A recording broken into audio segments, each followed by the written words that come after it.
People keep asking if I'm back, and I haven't really had an answer. But now, yeah, I'm thinking I'm back. I am back. Hi guys, I hope you guys are all doing very, very well. Yeah, I'm back. I am finally back in the studio. I've been away for quite some time, and I'm back. And welcome to Small Screen Live. I hope you guys are doing very, very well. We've got a lot of stuff to talk about today. We've got Spiderman villains to talk about. We've got some Steve Ditko stuff to talk about. We've also got some guests, I think, coming on the show later on. If James ever shows up, I don't know where he is now. We do have someone waiting to come on, and it's of course Clint. We have Clint coming on in just a second, but I just want to say hello to absolutely everybody in the chat. Hello to movie aficionados. Hello to CB3 Curtis. How you doing? Hello to Jedi Master EJ. Hello there. Again, I'm doing this that we don't have James the producer behind the scenes, so clips won't be coming just yet. I had to put that clip of Keanu Reeves and John Wick in very, very quickly because I just thought it was perfect. He says, Jedi Master EJ says, happy Friday, everybody. And Bobby's in the chat saying, hi, everyone. Hello, Bobby. How you doing? Kazax is in the chat. Corey Batten's in the chat saying, what is up? What is up to you? And who else do we have in the chat? I think we have Danzig in the chat, of course we do, saying evening all, and evening to you, Dan. And we also have Reese75 saying hello there. I hope you guys are all doing very, very well. We've got Sean Harrigan in the chat saying hi to Danzig and also telling me to put the cookie down. So all that stuff in the chat. I hope you guys are doing very, very well. We've got Danzig saying welcome back. Yeah, it's good to be back. It's good to be back, and it's good to play this clip. People keep asking if I'm back, and I haven't really had an answer. But now, yeah, I'm thinking I'm back. God, I just love that movie so much. Yeah, and we have Raj in the chat as well saying, hey, Ed, we're all glad to have Captain Britain back again. Yes, I am very, very happy to be back in the studio with a new mic. So I hope I'm sounding good. I'm pretty sure Clint will let me know if I am as well. I'm talking of Clint. Should we bring Clint into the show, everybody? Let's bring him in. Hey, Clint, hey! You're live. I'm live. I'm back. Dude, your mic sounds better than mine. Yeah, thank you. And it sounds awesome, man. It sounds great. I'm legally obliged to tell you that it's the Shure SM7B. That's that I've actually signed a contract. That is a microphone of champions. Michael Jackson's Thriller was recorded on the SM7. Yeah. Blood Sugar Sex Magic recorded on the SM7. Joe Rogan uses it. Like, it's an industry standard. Yeah, it's a fantastic microphone. I think you chose wisely, as they would say in The Last Crusade. I was very, very lucky, I'm going to be honest. But yeah, I am. This is. It's nice to have a good sound, because as everyone says, YouTube, it's not really about the quality of video or the image. It's actually more about the quality of your sound. Apparently, more people will leave a video if it doesn't sound good. So mics are very, very important. That's a little tip to anyone that wants to start up a YouTube channel. Sort the mics out first, and then figure out the video, the like which camera you want to use afterwards. That if anyone wants to start up a YouTube channel, that's I think you can agree with that, Clint, as well. I absolutely agree. And before I started focusing on my own audio, I got no subscribers. They had to look at this, and they were like, we're not subscribing to that guy. As soon as I upgraded the audio, man, they just started rolling in. But anybody out there that's looking to upgrade their sound at all, I am an audio engineer and have a lot of knowledge on gear. So if you're following me on the OG Clint Baker on Twitter, feel free to message me. I have some really good budget options for things, and I can go as cheap or as expensive as you want to get. But if you need some advice, I'm always here for you guys. Literally, everybody's been asking you about just mic recommendations, haven't they, recently? Yeah, mic recommendations. I've been doing a lot of voiceover for people. All the stuff. I mean, yeah, but it's fun. when I'm not on YouTube, if I'm just sitting on the couch and watching some show, I'm sitting there and I'm sitting here going through Facebook Marketplace looking for used equipment. I'm a gear nerd. I have this whole room is full of equipment. I'm not telling anybody where I live because I don't want you to come take it. Yeah. Yeah, I love it. I love the gear. I was like that with guitars and stuff before I got into the video side of things when I was just doing audio. So yeah, Clint is on gear. I knew it. Says Kazakhs. Yeah. Budget mic sounds like an idea for an article. Yes, it does actually. I think you should do that for small screen. I would love to, man. Yeah, sound quality is vital in filmmaking too, says Raj. Doesn't matter the spec or image quality on a film or video. If it sounds below standard, it's dead in the water. Yes, that's right. And if you don't have sound guys to record your audio because they're on strike, they're also dead in the water. But we'll get into that later. We'll get into that in a bit. That's probably something that you and James are going to have to talk about extensively because I'm not so knowledgeable about what's going on with this strike. I'm going to be honest, but I will ask you about that in a second. And Curtis said, Clint hooked me up with a mic. Thanks, cousin. Yes, he did. And you sound very good, Curtis, whenever you're on the show. Rode mics are great for filmmaking, not sure for YouTube videos. There is a Rode mic. I'm actually using a Rode. What's it called? Is it an interface? No, it's not an interface. What's the thing that you told me to get? Oh, you have a Rode interface. It's an interface. It's a one channel. It's pretty affordable, but it's got low noise. It's got low self noise, so it's really cool. Which means you can crank the gain on it, and it doesn't have a hiss like some crappy electronics. You turn it up, and then all of a sudden you hear this going. That doesn't do that. There's a Rode NTG 2 that I have that is a shotgun mic. That's actually a pretty decent mic. I have a Sennheiser MKH. This guy right here, this is the industry standard for voiceover and for production, but like Rode does have some decent stuff if you're on a budget. Like NTG2 is great, and this show's not supposed to be about gear, so we'll move on. Maybe I'll start a gear show. You should start a gear show, but we did actually legally have to mention the mic. At least I did.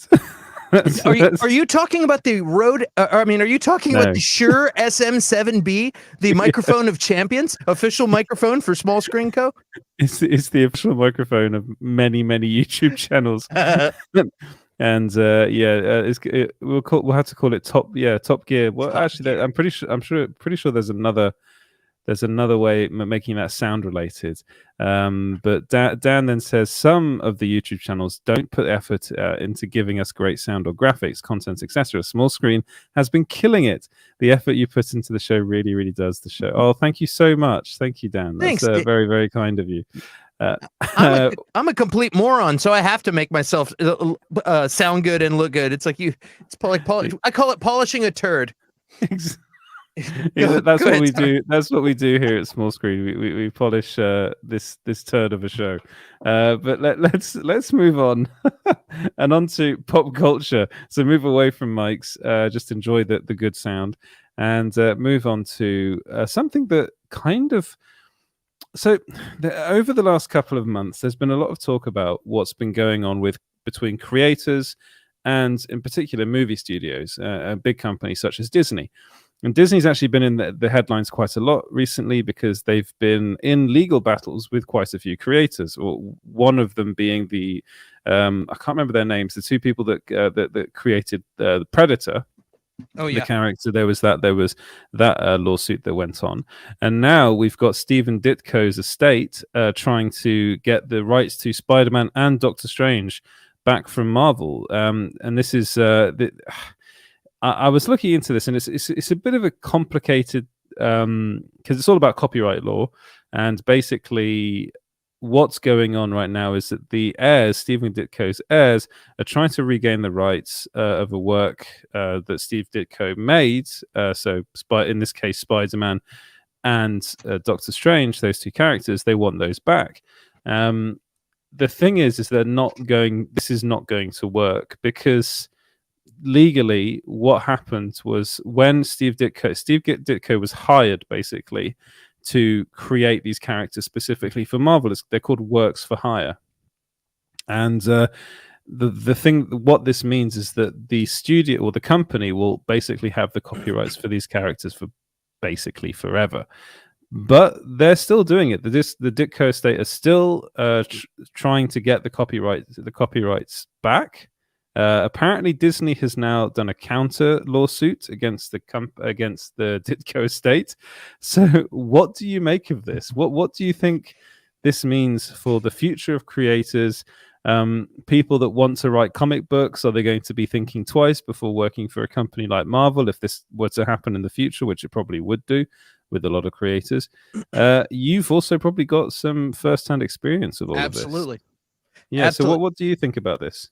As a creator, when it's all about your contract and it's all about what you're doing, and so a lot of times you get hired on, you work there, and your job is to create stuff, and you get paid, a salary or whatever it is you get paid, and whatever you create for this company is supposed to be owned by the company. That's how it's set up, and I think that's how it was with these situations you discussed. There's also times you get hired as an outside guy, like a musician with a record deal. You get paid, and in the contract, it's discussed in the contract who owns it. Sometimes you either own the songs with music, and you don't own the masters. Sometimes if you negotiate well, you find a way to keep the masters, which means the actual recordings of the songs you do. But 99% of the time, the record company keeps the masters. So I could go re-record my hit song from 2002 tomorrow, and the new recording would be mine. I own the song because I wrote it, but the original recording that everybody,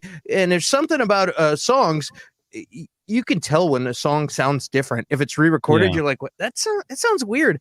They own the original, so it's theirs. Anyway, that's Columbia Records. We're not talking about them right now, but that's the deal. It's all about how your contract is set up. What's funny is in the law in the United States, the ownership laws are really weird with stuff like that. And there's I believe it's 60 years. After 60 years, there is a statute of limitations. I don't know if that's legally the correct term to use, but it makes sense. And after that, you can reapply for the ownership of this thing. So, and that's not just with music. There's people that own mineral rights and stuff. Like you might own an oil well or something, and after so many years, and you're not paying attention, somebody comes in and applies for ownership of this oil well, and all of a sudden, somebody has your oil well. So it's like you really have to be on top of things like that. There's similar laws in the entertainment business with things like this. I am not a copyright or trademark attorney. I don't know the intricacies of it, but I do know there's something to it. Now it all depends how the whole thing was set up, and it's all about every contract and whether you were working for somebody or whether they contracted you as an outside source of creating stuff. And how part of the question you asked me or when we started, before I started rambling, was that hey, how does this affect future creators? I think now with the internet and people being more connected and seeing more stories and things like this, people are going to be more aware, much like actors now negotiating their contracts saying, hey, we may not get a back end deal or something. We need to make sure and get paid up front or whatever it is because of Scarlett Johansson, things like that. I think creators of the future are going to hopefully be more aware that, hey, I could come up with something and these guys could just take it from me, throw me some peanuts. But the sad thing about creators is that creators are not usually business people, and they're not usually money hungry scumbags that are trying to take things from you. They're creators. They want to create. They want to do art. So they focus on that. They focus on creating, and it's really unfortunate that it's very easy for companies to steal things from creators because they don't think that until they get burned a few times. They don't think that way, and so they're not protecting themselves. So I hope with the internet, more people start to look at contracts and protect themselves because it's not a good thing. And also, I mean, probably we're seeing, especially with comic book artists, we're seeing more and more of them self-publish. And comic book writers as well. So maybe, I mean, to be honest, the comic book industry is one that's struggling at the moment. It's not doing particularly well. And one of, I suppose, honestly, I was looking at this and the Ditko estate doesn't really have much of a shot of getting the rights back. Let's be honest, because Marvel and Disney will never let that happen. I'm seeing in the chat a lot of people questioning whether Ditko actually created Spider-Man or not. I think Curtis sorted that out. Ditko was the artist creator and Stan Lee was the words, but Ditko came up with a lot of the storylines with Stan. So he was heavily involved in the creation of that character. The problem, the other problem is though, is that I'm not so. I mean, it'd be a bit, especially with Spider-Man, it'd be a bit weird. Like they're suing Disney at the moment, but Disney doesn't have full control of that character either.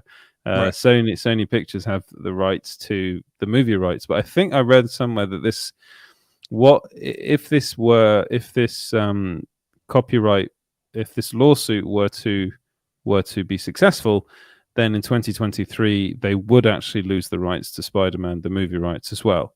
The thing is that Disney has literally just filed a counter lawsuit. So I think if they ended up getting the rights away from Marvel, that pretty much what would happen is that whatever negotiations and deals were made that Marvel had.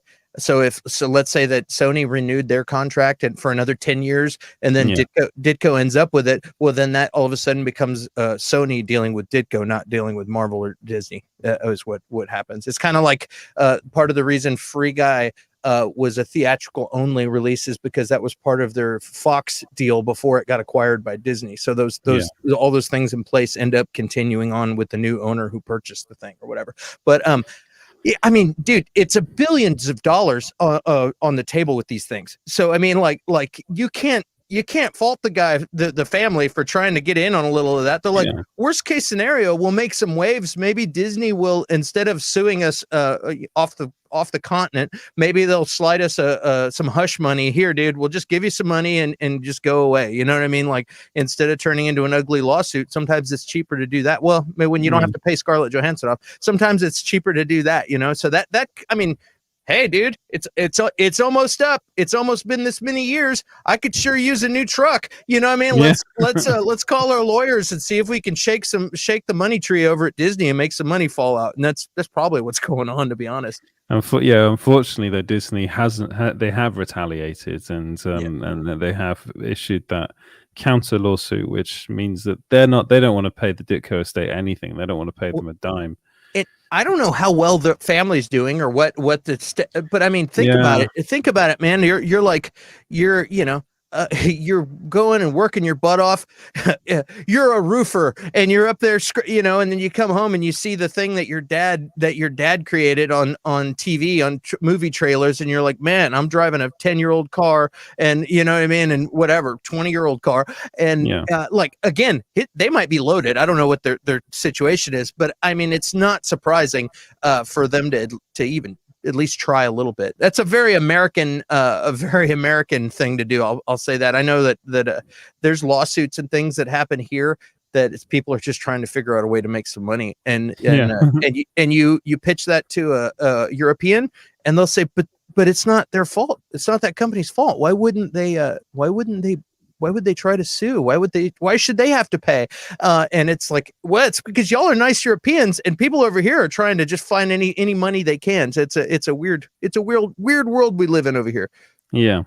But also the thing is, we were talking about other instances of this happening. And there's also the Jack Kirby's estate has been doing this actually for quite some time. I think they filed over 45 45 not lawsuits, 45 termination notices of copyright is what it's called, and that's a lot. And Jack Kirby created a lot of Marvel characters as well. I mean, Steve Ditko was one of the main guys at Marvel at the very beginning, along with Stan Lee, and then Jack Kirby was I think around a bit later. I'm pretty sure Curtis will correct me on that, but these are. So, I mean, without these people, the Marvel Cinematic Universe wouldn't be a thing. I mean, Jack Kirby was the creator of Eternals, and that's going to be a massive hit, I'm pretty sure, for for Marvel. Stan Lee, of course, basically created most of he was Marvel in many. I mean, he created Spider-Man. Steve Ditko, of course, was one of the creators of Spider-Man and Doctor Strange, two of the most popular Marvel characters around. I'm pretty sure he created a lot of other ones as well. But the fact that these families' estates are hitting back at Disney, it's going to be a bit of a worry for them. I mean, the Kirbys have been doing this for quite some time, but then also I've been reading a lot about Stan Lee's family and how actually before he died, they were kind of bleeding him dry.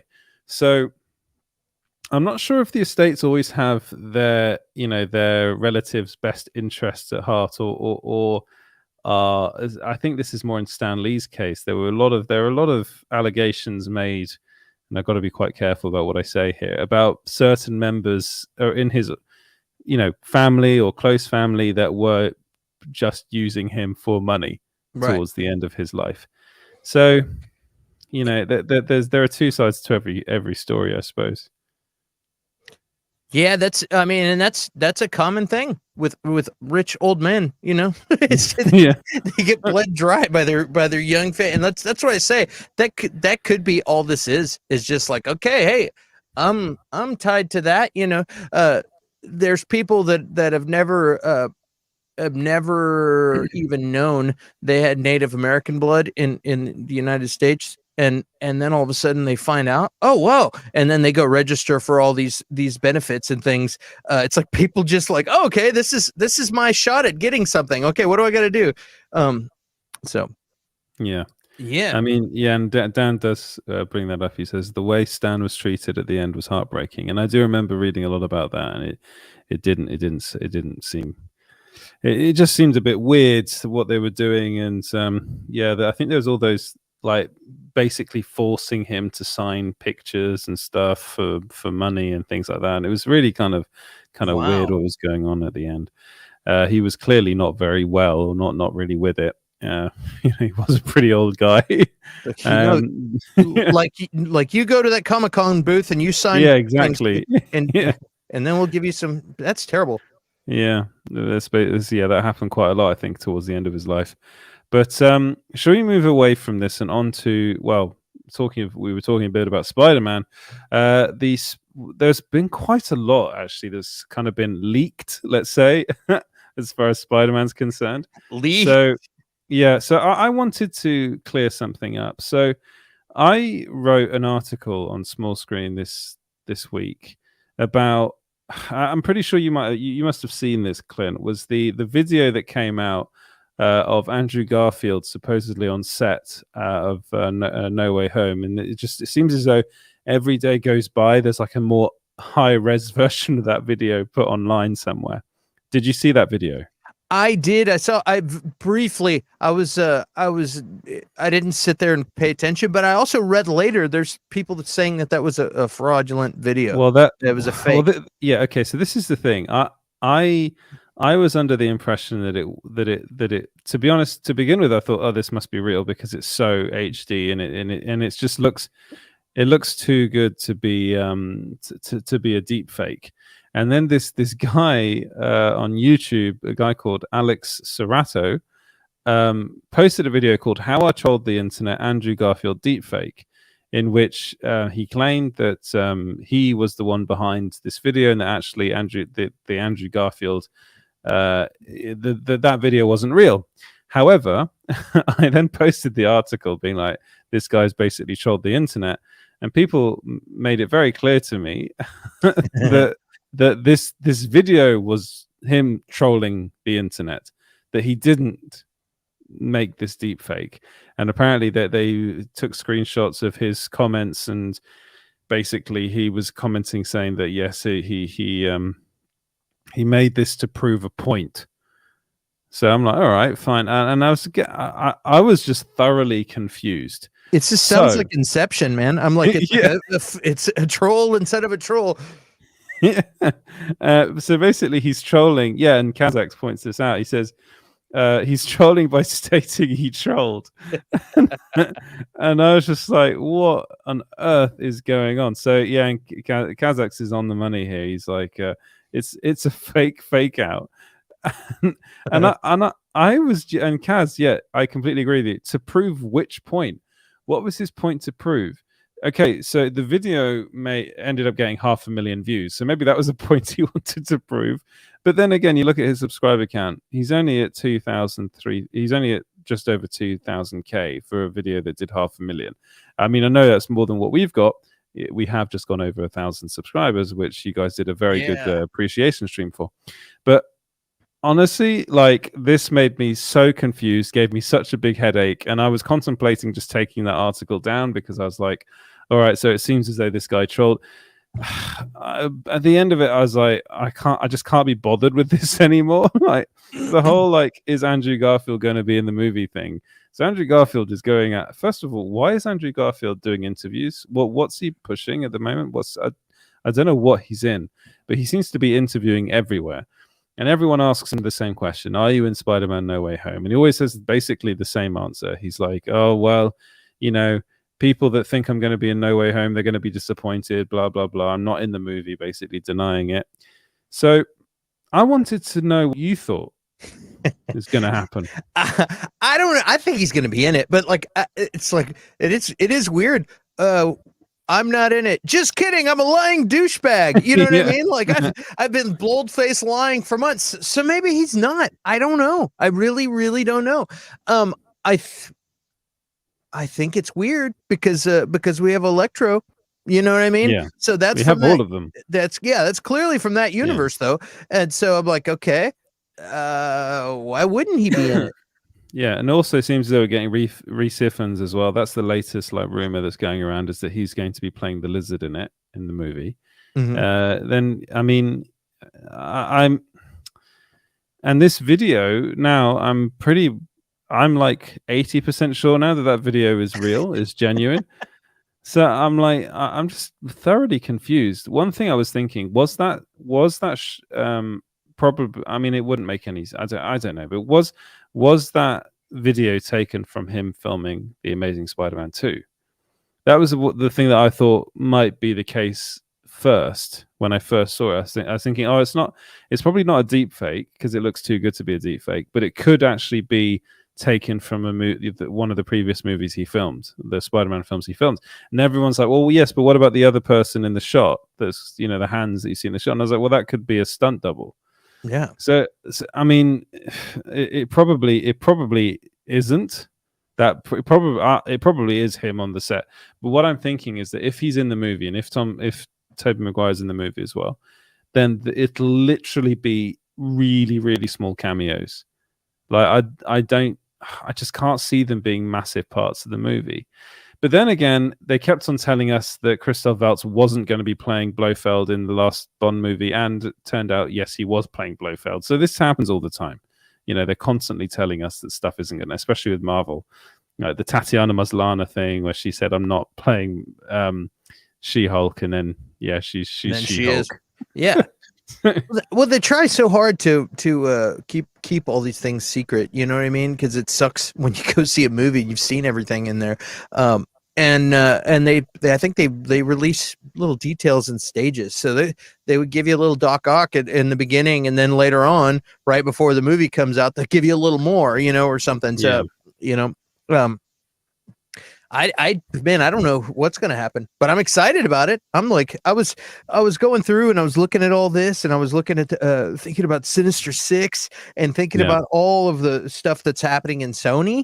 And I was like, I'm pretty stoked. Like even Morbius, I keep forgetting about that movie, and I rewatched the trailer earlier today. I was like, dude, this looks awesome. Like, there's a whole bunch of stuff that could all tie in. There's also the rumor with Tom Hardy being in No Way Home. No Way Home. He had a production hat on. You know, and so where did he get the production hat from? Yeah, like the only people. I mean, he is Tom Hardy, so and he knows exactly. So you know, I'm pretty sure he could get one, but it's mostly he might have been given it by some, but it might have been a complete like Sony exec or whoever. You know, like it could have been anybody, but it's like, but man, that sure gets me excited to think, what if there's a post-credit scene or something with Venom and Spider-Man. That'd be awesome. You know? Yeah, it'd be pretty cool. And there've been leaks saying that like Venom's post-credit scene is going to tease Tom Holland's Spider-Man. I mean, it's kind of inevitable that those two, the Venomverse and the Spider-Verse, let's call it, are going to collide at some point. Whether or not they're going to kind of be in the MCU or not, I'm not so sure. This all could be taking place in an alternate timeline or an alternate universe. There is that possibility. I mean, people are pointing out that Michael Keaton's in Morbius. Yeah. I mean, again, with all this stuff, it is starting to get a bit confusing with the whole Spider-Man being in the MCU and then Sony doing all of these kind of Spider-Man spin-off movies. Well, I think like Sony's got all this stuff. They're building it up, and the deal with Sony only is about done. So, like the big theory going around is that they're going to use the multiverse as a way to suck Tom Holland into the Sonyverse, and there's no way home until you make another deal with Marvel. And that's what it's all about. And that's been floating around all over, and people were thinking, yeah, that's how they're doing it. That's why they're building all this up. They've got Tom Holland, who's one of the favorite Spider-Mans to ever be and has had great success with all these movies. You get him in there, and now all of a sudden, what you got Kraven the Hunter, you've got you get the whole Sinister Six in here, and with the Venom movie coming up, and they've got so much coming down the pike in the Sony verse. So I think it would be smart to throw Tom Holland in there, and you can easily do a Sinister Six movie. I think it's awesome, and what a way to bring out the old villains and not have to do an introductory movie. You just suck them out of the old universe. Now they're in the universe. You know what I mean? So yeah, exactly. It's the perfect way to bring them in. To be honest, like I was thinking about that the other day. I was like you can't really, like, they tried to recast the Green Goblin, and they brought it. What was his name again? I know. I can't remember his name, but yeah. I forgot his name, but he's one of those actors that kind of was around in a lot of things for like 2 or 3 years. He was in like Valerian, was that what it's called? Valerian, that movie. He was in that, and then he to me he looked like a poor man's Leonardo DiCaprio. Exactly. And he was, and they didn't really manage to do that. It's not Sam Elliott, Curtis. I know you're saying Sam. It's not Sam Elliott. Sam Elliott's from Roadhouse, Curtis. Yeah, it's not Sam Elliott. It's if someone in the chat will know, but yeah, you like Dane DeHaan. There you go. It's Dane DeHaan. That's his name. Thank you, Reese. But like, I'm pretty sure I'm not describing Sam Elliott, Curtis. Oh, dear. Speaking of trolls, yeah, it's not Sam Elliott. Isn't Sam Elliott the old guy that's in that has like the really husky voice? The one is with grey hair, who is in. Sam Elliott. Yeah, he's if you ever saw Tombstone, he's he's in Tombstone. He's the guy who says talks like that, you know. He says beef. It's what's for dinner. That's Sam Elliott. Yeah, and I've completely lost my train of thought. Thank you, Curtis. So we're talking about the recasting of the Green Goblin with the poor man's Leonardo. Like, it didn't work. It just didn't work. So what you do, you bring back Willem Dafoe, who is perfect casting. We all know that. You bring back Alfred Molina, perfect casting as Doc Ock. And I'm gonna be honest, the whole like Jamie Foxx thing as Electro, a bit weird. But then again, he is the only actor that's played Electro so far. So, and he's also a very good actor. So give him a second shot. He's a fantastic actor, and if you don't paint him blue, I think he's going to be all right. Now, what you don't want to do is, one of my faves is Paul Giamatti, but not as Rhino. That was the worst thing ever. Like, it was the worst. The second only to emo Peter Parker dancing in that bar is second only to that is Paul Giamatti as Rhino. Like, Paul Giamatti seems to be the actor that they kind of go, who can do like a kind of weird accent? Let's get Paul Giamatti, and he can do that, because he was like, honestly, that was weird casting, and like, for what, about not even a minute in the movie, he was like in it right to the end of the Amazing Spider-Man 2. Yeah. And honestly, Rhino is a bit of a kind of crappy villain. Let's be honest. He's not a great villain. He's just kind of a big muscle man normally. He's such a weird villain.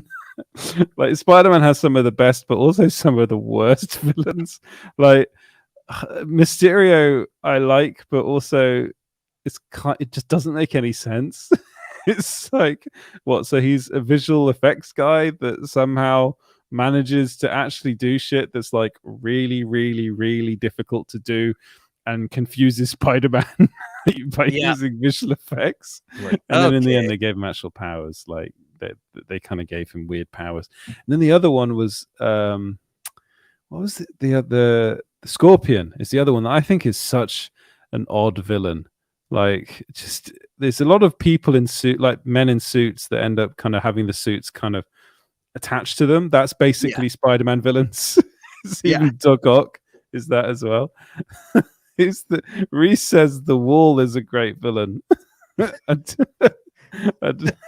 For Spider-Man, that's his biggest threat. Swinging into a wall. The Wall. Oh man, there is one really good Spider-Man villain, but he's not really a villain. But he's the it's not Polka Dot Man, is it? Is that what he's called? Polka Dot Man, the one that has That's DC. No, is it? No, it's that's DC. Is it the Dot or Spot? The Spot is that what he's called? I don't know. I think it's the Spot. He's the one that can take spots off his suit and throw them, and then go into different universes and like go into them. And apparently, the rumor is that he's going to be the kind of not really main villain, but the villain in the Spider-Man Into the Spider-Verse sequel. So yeah, it's the Spot. Curtis knows that. That he's the Spider-Man villain that I do like, because he's basically not really a villain. Has kind of he does quite a cool thing.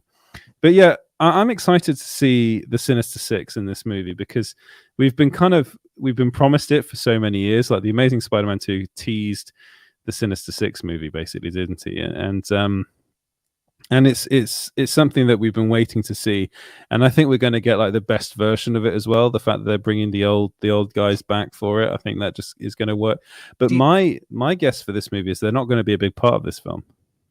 Yeah, I think they're going to be in the first third of the movie, and then not in the rest of it. I think the rest of the film is going to go very, very weird. That's my prediction. That's my prediction. That would be awesome. I was wondering, especially because I just watched. For those of you who don't know, I'm going to be doing next Tuesday at youtube.com/Clint Baker channel. We're going to be doing Venom versus Spider-Man 3. So, and we're going to be talking about those two movies, and watching that again. And then looking at what we're going to talk about today. I was thinking about Sandman, and I wonder if Sandman, the last time he saw Sandman, he forgave him, and then they parted ways and he took off. I wonder if he's going to be a villain in this movie, or if or if he's going to be like, I'm sure he'd still be an anti-hero in that, probably trying to rob banks for his sick daughter. But like if somebody's attacking Spider-Man, would he maybe intervene and defend Spider-Man? Well, because he's like, you know what, we're cool, because you forgave me, so we're cool now. Anyway, go ahead. You have hit on something that I actually noticed in the trailer. And I was like, oh, this is interesting. Because in the trailer, there is sand. There's a moment where you see sand come out. And the moment is you see electricity. It looks like it's going towards Spider-Man. Mm-hmm. And then you see a wall of sand that stops it.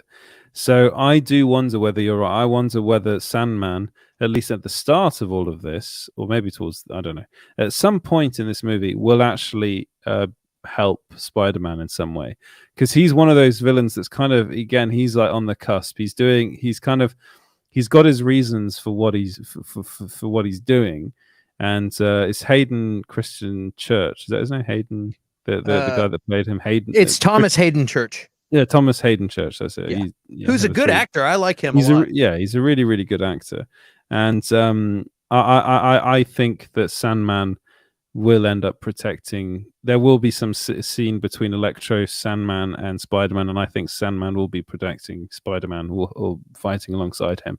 But then again, I think towards the end of it, Sandman might end up in the Sinister Six anyway. Otherwise, there won't be a Sinister Six. I think if somebody shows him an armored truck that he can have the cash in, he's going to go that way. But if but he's not a violent criminal as much. No. You know, it's more like, get off me so I could steal this money. Like, yeah. So I got my sick kid. Come on. Yeah. Like, which is cool. It makes for complex motivations. You know what I mean? It makes for good interesting storytelling.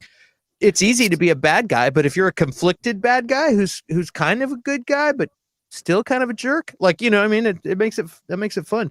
it does. I was looking and I took some notes, and I was looking and what was it? One possible villain, you know, that we've heard is, could Doctor Strange be a villain in this? You know what I mean? Because yeah. And I was like, well, that's an interesting conversation. And then I also thought, you know, there's Flash Thompson could become Agent Anti-Venom in the future. You know what I mean? Like, Flash Thompson looks kind of like a wuss in this, but there's a theory online too that I found where they were talking about how when Peter puts on the glasses and he can read his texts, he hadn't heard from his parents for a while, and then when he gets picked up at the airport, it's by a chauffeur, and his parents, my parents couldn't make it. Like, well, maybe his parents died. There's a theory where people are like, maybe his parents died and he ends up going into the military or something, and then, you know, and gets, you know, introduced to a symbiote. There's all kinds of interesting stuff. There's also Ned. You know, is he going to be? There's a lot about Ned. Is he going to be the Hobgoblin? You know what I mean? Like, so I don't know. I think I love like reading all these theories and thinking about the possibilities, especially when you look at how non-threatening all of these people that they're talking about look in these movies. So, like, are you kidding? That kid, he doesn't even. No, I'm not buying it. The Ned thing, I do wonder whether that will happen though, because the actor himself has been teasing that the whole Hobgoblin thing, and you know. I wouldn't be surprised if something happens, like the dynamic, because the whole thing is that basically Doctor Strange is going to make everyone forget that Peter Parker is Spider-Man. So that basically puts Peter Parker and Ned's relationship in a very different place as well. Not just with MJ. Would Ned be as friendly with Peter if he didn't actually know, or he ends up finding out that Peter is actually Spider-Man without Peter having told him? You know, so I do wonder whether something is going to happen in that between the two of them that's actually going to be quite important, and then Ned's going to kind of maybe end up working alongside the Sinister Six, not become the Hobgoblin, because I think the Hobgoblin's it's just a very difficult villain to do in live action, I think, as the Green Goblin is as well. They ended up kind of going all like with the mask thing and everything like that. They would probably have to make some kind of weird thing where Ned was trying to help Peter, not knowing he was invincible, and ended up losing someone or something bad happening. You know what I mean? And then it's like you have to compound being pissed that you weren't honest with me, just like Tila being mad that He-Man never told her. And after all of those battles, Tila was like, "What the hell, dude? I've protected you all this time, and you're He-Man." Anyway, but it's the like sexy dude that I've been fighting with all this time. So it's like you got to compound that with some kind of great loss, because then it looks just kind of like if it's just like, you never told me I'm a bad guy now, that's pretty it's pretty trivial and weak. That's a very flimsy plot line. This is the thing I'm worried about this movie. I do wonder whether this film is actually going to be terrible, because this sounds like there's just too much stuff going on. Don't you think? It sounds like there's way too much stuff in this movie. Like, if you go by these leaks, I mean, dude, 90% of this crap that we're talking about is all fun. Man, can you? It's us sitting at the lunchroom table with fruit roll-ups and our Capri Sun and being like, dude, can you imagine if Mephisto showed up? You know what I mean? That's what most of this is. Okay, I'm stuttering now because I'm getting fired up. But But that's the fun of these movies is figuring out. We've got all this source material, so we have it's like dumping out a 10,000 puzzle piece puzzle, and now you're like looking for the pieces and trying to put this puzzle together, and that's the fun of these movies. And when you finally get a payoff, and when it sucks, you're pissed, you know what I mean? And that's but when it's good, it's so much fun, you know. And that's also with these series that have been coming out. It's a different form of storytelling, so they got to leave you with cliffhangers, and they got to change the pacing of how the story's told. And half of the fun of those shows, of those Marvel shows, is figuring out what's going to happen. And that's why I do hate. I'm starting to not want to see trailers at all, because I don't like. When I saw the Suicide Squad, I felt like I'd already seen the whole movie. All of the all of the jokes in the trailer, yeah. Oh, starfish, isn't that a butthole? Like I didn't laugh. There was a whole bunch of things that I probably would have laughed really hard at, and I'd seen all those jokes in the trailer. So it's like I'm starting to think, hey man, maybe Clint, maybe you shouldn't watch the trailers. I do think that Marvel does trailers well, because they actually show very little. Like I watched Shang-Chi, and I was like, actually, they showed barely anything in the trailers. They showed a lot from like the first third of the movie, but very little from the final two scenes. Hey, did you ever get to talk about what you thought of Shang-Chi on the show? No. Well, you should tell Curtis right now how you feel about Shang-Chi. I fucking loved it. Yeah. I really, really, really loved it. I actually think it's one of my favorite Marvel movies.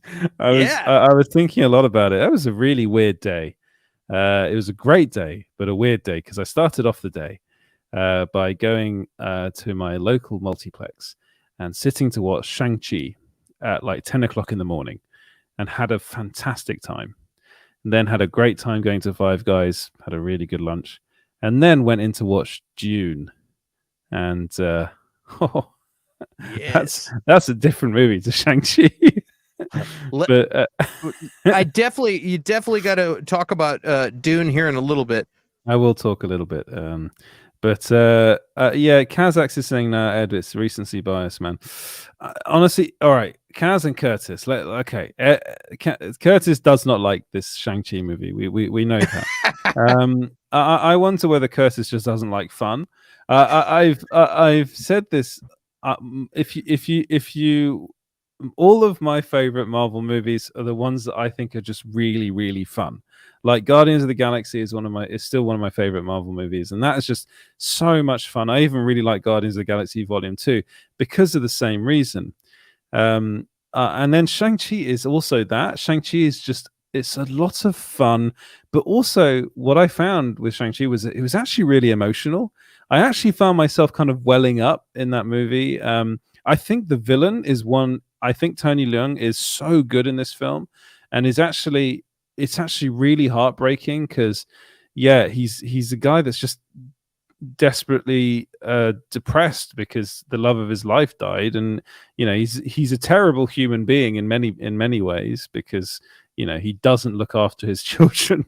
After that, he turns them into crazy fighting machines and killing machines. But I really did think this film was really, really well constructed, really well thought out. Really, the pacing was perfect, and I felt like it was probably, as Marvel films go, it was one of the most well-rounded Marvel movies I've watched in a long time, and I liked it. I liked it a lot more than what was the last? I liked it a lot more than. I liked it a lot more than Black Widow. I thought Black Widow was actually quite poor. Like, as far as Marvel movies go, I was kind of going, oh God, really? Like, she's falling from like a skyscraper again and landing like perfectly on her feet. There was a lot of that, like with Black Widow. I enjoyed bits of it, but this Shang-Chi film, I just thought that it was it was by far the best origins movie in the MCU so far. Maybe, I don't know, because I suppose is Guardians of the Galaxy an origins film? Yeah, I would say Yeah, so. I really like and the first Iron Man is always going to be up there for me as well. But then again, I think the final third of the first Iron Man is a bit weak. But it's definitely I think it's better than Captain America: The First Avenger. I think it's much better than Captain Marvel. What were the other origin movies we've had so far? It was much better than Thor, the first Thor. That was not that great. How did you feel about Ragnarok? I loved Ragnarok. That's another one. It's a fun film. It's a fun Marvel Yeah. movie, and that's always been one of my favorite Marvel movies as well, Ragnarok. I think that's just a really good, fun film, and I think that's what I like from Marvel. I find the films a bit like Captain America: Civil War has always been a movie that I've had problems with because I just think it takes itself way too seriously. And what I like about my Marvel movies is I like it when they have elements of a bit of everything. You know, they have that kind of a bit of that Marvel humor to it, but also just that it's a fun blockbuster. And I feel like the Captain America movies got a bit too full of themselves in a weird way, I think. I mean, I don't know. I remember watching Civil War and thinking, you know what, that's as good as that movie could have been, but I did prefer Guardians of the Galaxy. I like I like that some of them are really serious and some of them are silly. You know what I mean? I like watching Ant-Man and it's ridiculously silly. And then Ant-Man is another one that I actually yeah, quite like. yeah. And then seeing a super intense, Winter Soldier, I like it all. Yeah. I think Far From Home was probably the recent Marvel film that I was a bit like, I can take or leave that one, let's be honest. Like I like seeing I really enjoyed seeing the scenes between Tom Holland and Jake Gyllenhaal. I thought they were actually really well done. But I thought the movie as a whole I thought it was pretty weak too. Yeah, was a bit weak. Yeah. Yeah, but no, I really, really like Shang-Chi. And do you wanna have my quick thoughts on June? Real quick, I was looking through my notes and I can't find the page. I just started scribbling stuff down at one point because I was like, this movie is not about Shang-Chi. This movie was about the Mandarin. That's what this movie was about. The movie should have been called The Legend of the Mandarin, or just The Legend of the Ten Rings. They shouldn't have. And the next movie should have been called Shang-Chi, I think, because this is all about his story. There's a guy that finds finds this power and then ends up corrupted and using it for evil, turns to the dark side, and then finds love, and she pulls him back, and he retires this evil because he wants to be a better person. And then his history comes in and takes that goodness from him, and it turns him into a corrupt, sour person. He goes to the dark side again, and and it's just like all about his story. And then he has redemption at the very end. His son comes back and stops him and tries to convince him and turns his dad, and now this the Mandarin is a Force ghost and he's doing okay now, because at the last minute he turned and then gave his power to his son because he realized his son was right. And I just was like, this is almost like a Darth Vader story, but it was really a Mandarin story, not a Shang-Chi story. And of course, much like Luke Skywalker, he had his own little journey. But anyway, I thought it was interesting, and I can't wait till Shang-Chi goes to Dagobah for a little bit and gets trained and see how he does in the next movie. Yeah. Let's hear about Dune. I just thought it was an interesting thought, though. No, that's a really good point. I also think Wong is going to be the future Stan Lee cameos of these Marvel movies. Yeah. I think Wong is going to be turning up in all of them and is going to be like, there's something very bad happening. All right, Wong.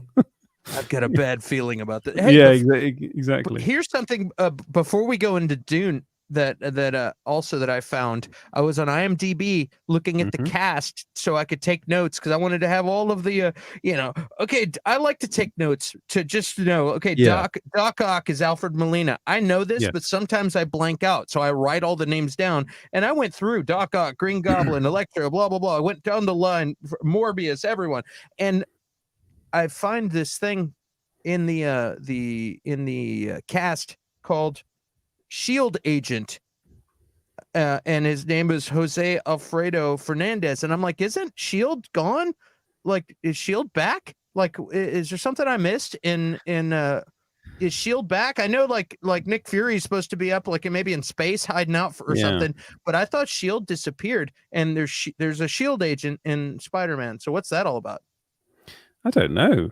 Yeah, that's a bit weird. There will be no Shield's not gone because Shield's in WandaVision. Isn't it? No, that's Sword.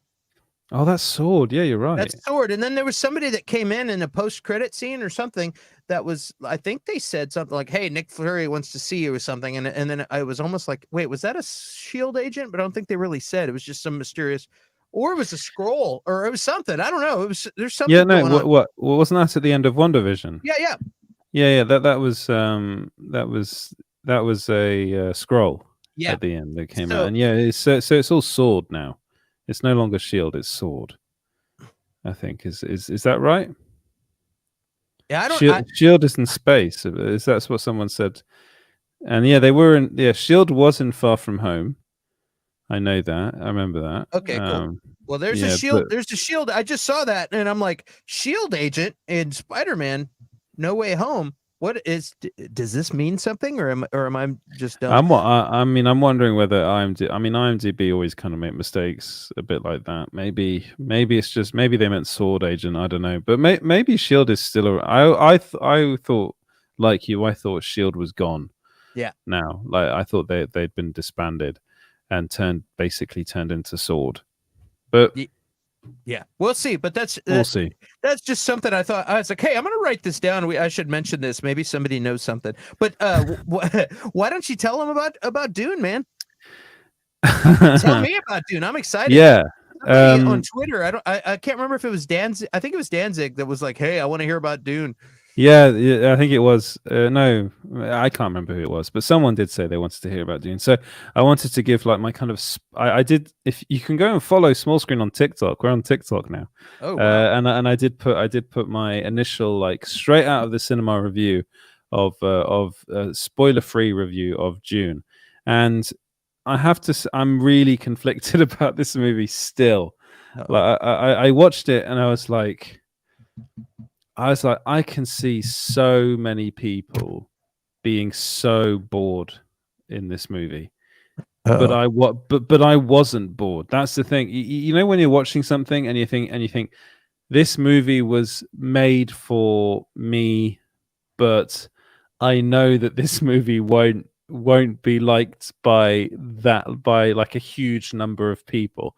This movie was really made for people that really, really love the Dune books, that really love Frank Herbert's books. And I have said it before, I've tried to read that book so many times. The first one, I've tried to read it so many times. I find it very, very obtuse. Basically, Dune it's a sci-fi novel, but it's a sci-fi novel that reads a lot like a kind of like a historical, almost King Arthur type story. The way they talk, all about the houses and all of that, and that's of course across all of sci-fi now. It looks like space Game of Thrones. Basically that's what it is. It looks and feels like space Game of Thrones. This film is one of the best looking and best sounding movies I've ever seen. Like if you want to see this film, you have to see it on the biggest screen possible with the best sound system. We were talking about sound at the beginning of this, but wow, the sound in this film is brilliant. The cinematography is beautiful. I will say the film was a bit dark, like a bit too dark for me in some scenes. But then again, I think that was to give it contrast between the very bright, Dune scenes where it's like all out on the planet Sakaris. I think that's what it's called. I can't. Again, that's the other thing about this. It's a lot of like the Duke of thingy, and there's a lot of that going on in this film, and I like it to a certain extent, but I think this is very heavy on all of that, and I do think a lot of people might find that a bit difficult to really get into. But Timothée Chalamet is fantastic. Actually, for me, the actor that really steals it was Jason Momoa. I loved every scene that he was in, and also Oscar Isaac. It's just every actor is just brilliant in this. Zendaya turns up for a bit. You can tell that she only spent a couple of days on set. She's actually in a lot more of the movie than I thought she was going to be, but basically it's just all like dream sequences and a lot of her just looking at the camera and Timothée Chalamet kind of being like, who is this girl? I need to find her. And I think there's going to be a lot more of her in the second film. The other thing is that it makes it very clear at the beginning of this movie that this is part one. So this is basically half a movie. That's the thing. It's half a story. So I really do. I do think some people are going to get to the end of this movie and be like, huh? It's ending here? Because it does end at a bit which is quite abrupt, and it's a tiny bit of an anticlimax if you're going to review the film as its own film. But with the knowledge that there's a part two coming, I'm very excited to see the part two. I also think my favorite scenes in the movie were actually the scenes with Stellan Skarsgård, who he plays the villain in this, the kind of basically Darth Vader-esque character. There's like a shadowy emperor in the background, and Stellan Skarsgård plays a horrible, like fat, very scary, bald guy that was in charge of the planet that Timothée Chalamet's family then ends up being in charge of, where there's a lot of money that comes from spice, and spice is what they use to fuel their ships, and it's also a hallucinatory drug. Just happens to be. So there's a lot of stuff going on in this film, and I think it's a film that I really want to see it again. I really, really want to see it again, because coming out of it, I was like, did I love it, or did I not really get it, or did I hate it? And I just don't know. I still don't know. It's so weird. I really enjoyed it, but I kept on thinking that people are going to find this quite dull. And I think that to me scares me, because I just want a Denis Villeneuve film to do very well at the box office. But the cinema was packed, which was really good. That sounds awesome. I'm excited, man. Like I just did the Blade Runner and Blade Runner 2049 the other night, and that that movie is really slow, and then 2049 is slow, but not as slow as the OG Blade Runner. And I was thinking about that. I was like, a lot of movies these days, we're so used to just get all of these shiny things thrown at us at a rapid fire. I wonder how something and 2049 did not do that great in the box office. You know what I mean? So I've been wondering about Dune. Like, is it going to be great, a well-made, amazing, great movie, but it's not shiny enough for the younger generation? But it's going to be critically acclaimed, but is critical acclaim going to pay for a second movie? You know what I mean? If it doesn't, I think I heard that if it's basically depending on the performance of HBO Max, how well it streams as to whether or not they're going to get to make the second half or not. And that sucks if the first half is as good as you say, but it doesn't have the payoff because it's intended as a halfway point, and we don't get the second half. I'll be kind of pissed, and I haven't even seen the first half. But that's the thing. If this film, that's the other thing I kept on thinking. If this film doesn't perform as well as I like, it really needs to, and Warner Brothers says no, we can't make a second movie, then it's gonna be awful, because you're going to be left here with a movie like Dune, which is a really good, well-made, very impressive film, but is half a movie. It's like the story isn't finished. And I'm looking through the comments, and Curtis says it's a series and it's very dense. And I think that's the right word to use. It's very dense. It's it's full of lore. It's full of it's full of world building as well. There's a lot of world building that goes on in here, and that's always something that's really difficult to do in a 2.5 hour long movie. Even though it's a long time, but it's difficult to do that because it's such a big world. We spend most of it on is it Scarif? I want to call it. I can never remember the name of the. Honestly, I'm so bad with names. I kind of just go, "Ooh, Junie Planet." Pretty it's lots of nice fun dunes and sandworms, which are terrifying. But Tatooine, I call it. Yeah, exactly. It's Tatooine. That's literally what it is. There are some fantastic scenes in this movie, and as I did say before, I'm not going to give any spoilers away. and like, if you've read the book, you'll know which scenes I'm talking about. But there's a particular scene between Oscar Isaac, the Duke called his last Atreides. That's it, their last name. Between him and Stellan Skarsgård's character, which I think was incredible. Like, that scene is so good. But I really do think a lot of people thought that this book couldn't really be made into a movie, that it would be too difficult. There was the David Lynch film as well that came before it, and a lot of people had problems with that movie. I think Denis Villeneuve showed that it could, and it could be made into a very, very impressive film. Yeah. Cool. That I think I've rambled on enough about June. No, but I'm excited to see it. Well, when does it come out in America? Because it's out here in France already. Is it the 22nd of October? I think you're right. Yeah, it is the 22nd.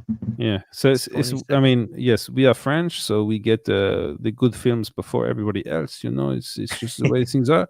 And Denis Villeneuve came to Paris and said, "I love Paris. Here is my movie. Go and see it." And then $20 million later, a lot of French people saw the movie. I'll tell you what. That was some Texas right there. I'll tell you what. Those guys are being smart. Like, it's going to be released day and date on HBO Max. So as soon as it goes to the theaters, everyone in the world gets to ask the same question, just like the Suicide Squad. Do I need to go pay for this and go sit next to some stranger, or can I just watch it at home? I've got a 65-inch television, and that's a terrible question to be asking when you got a fantastic movie with amazing sound that should be seen in a theatrical experience. And that's the deal. That I firmly believe that's why the Suicide Squad performed so poorly. Not to mention all the other clusters of reasons and bad naming and everything else. But that's a real thing. Is it's free at home? It's free. So you know what I mean? It's free. You are right. But the problem is that it's free, but you're seeing it on, well, no TV that you own is going to have as good and as big a picture as you get at the cinema. If you've got a cinema grade sound system in your house, then you are a mad person. Dude, I have a sound bar with a subwoofer and a 65-inch TV, and I can sit 3 feet away from it, turn the lights off, and I'm in a theater, and it sounds badass in there.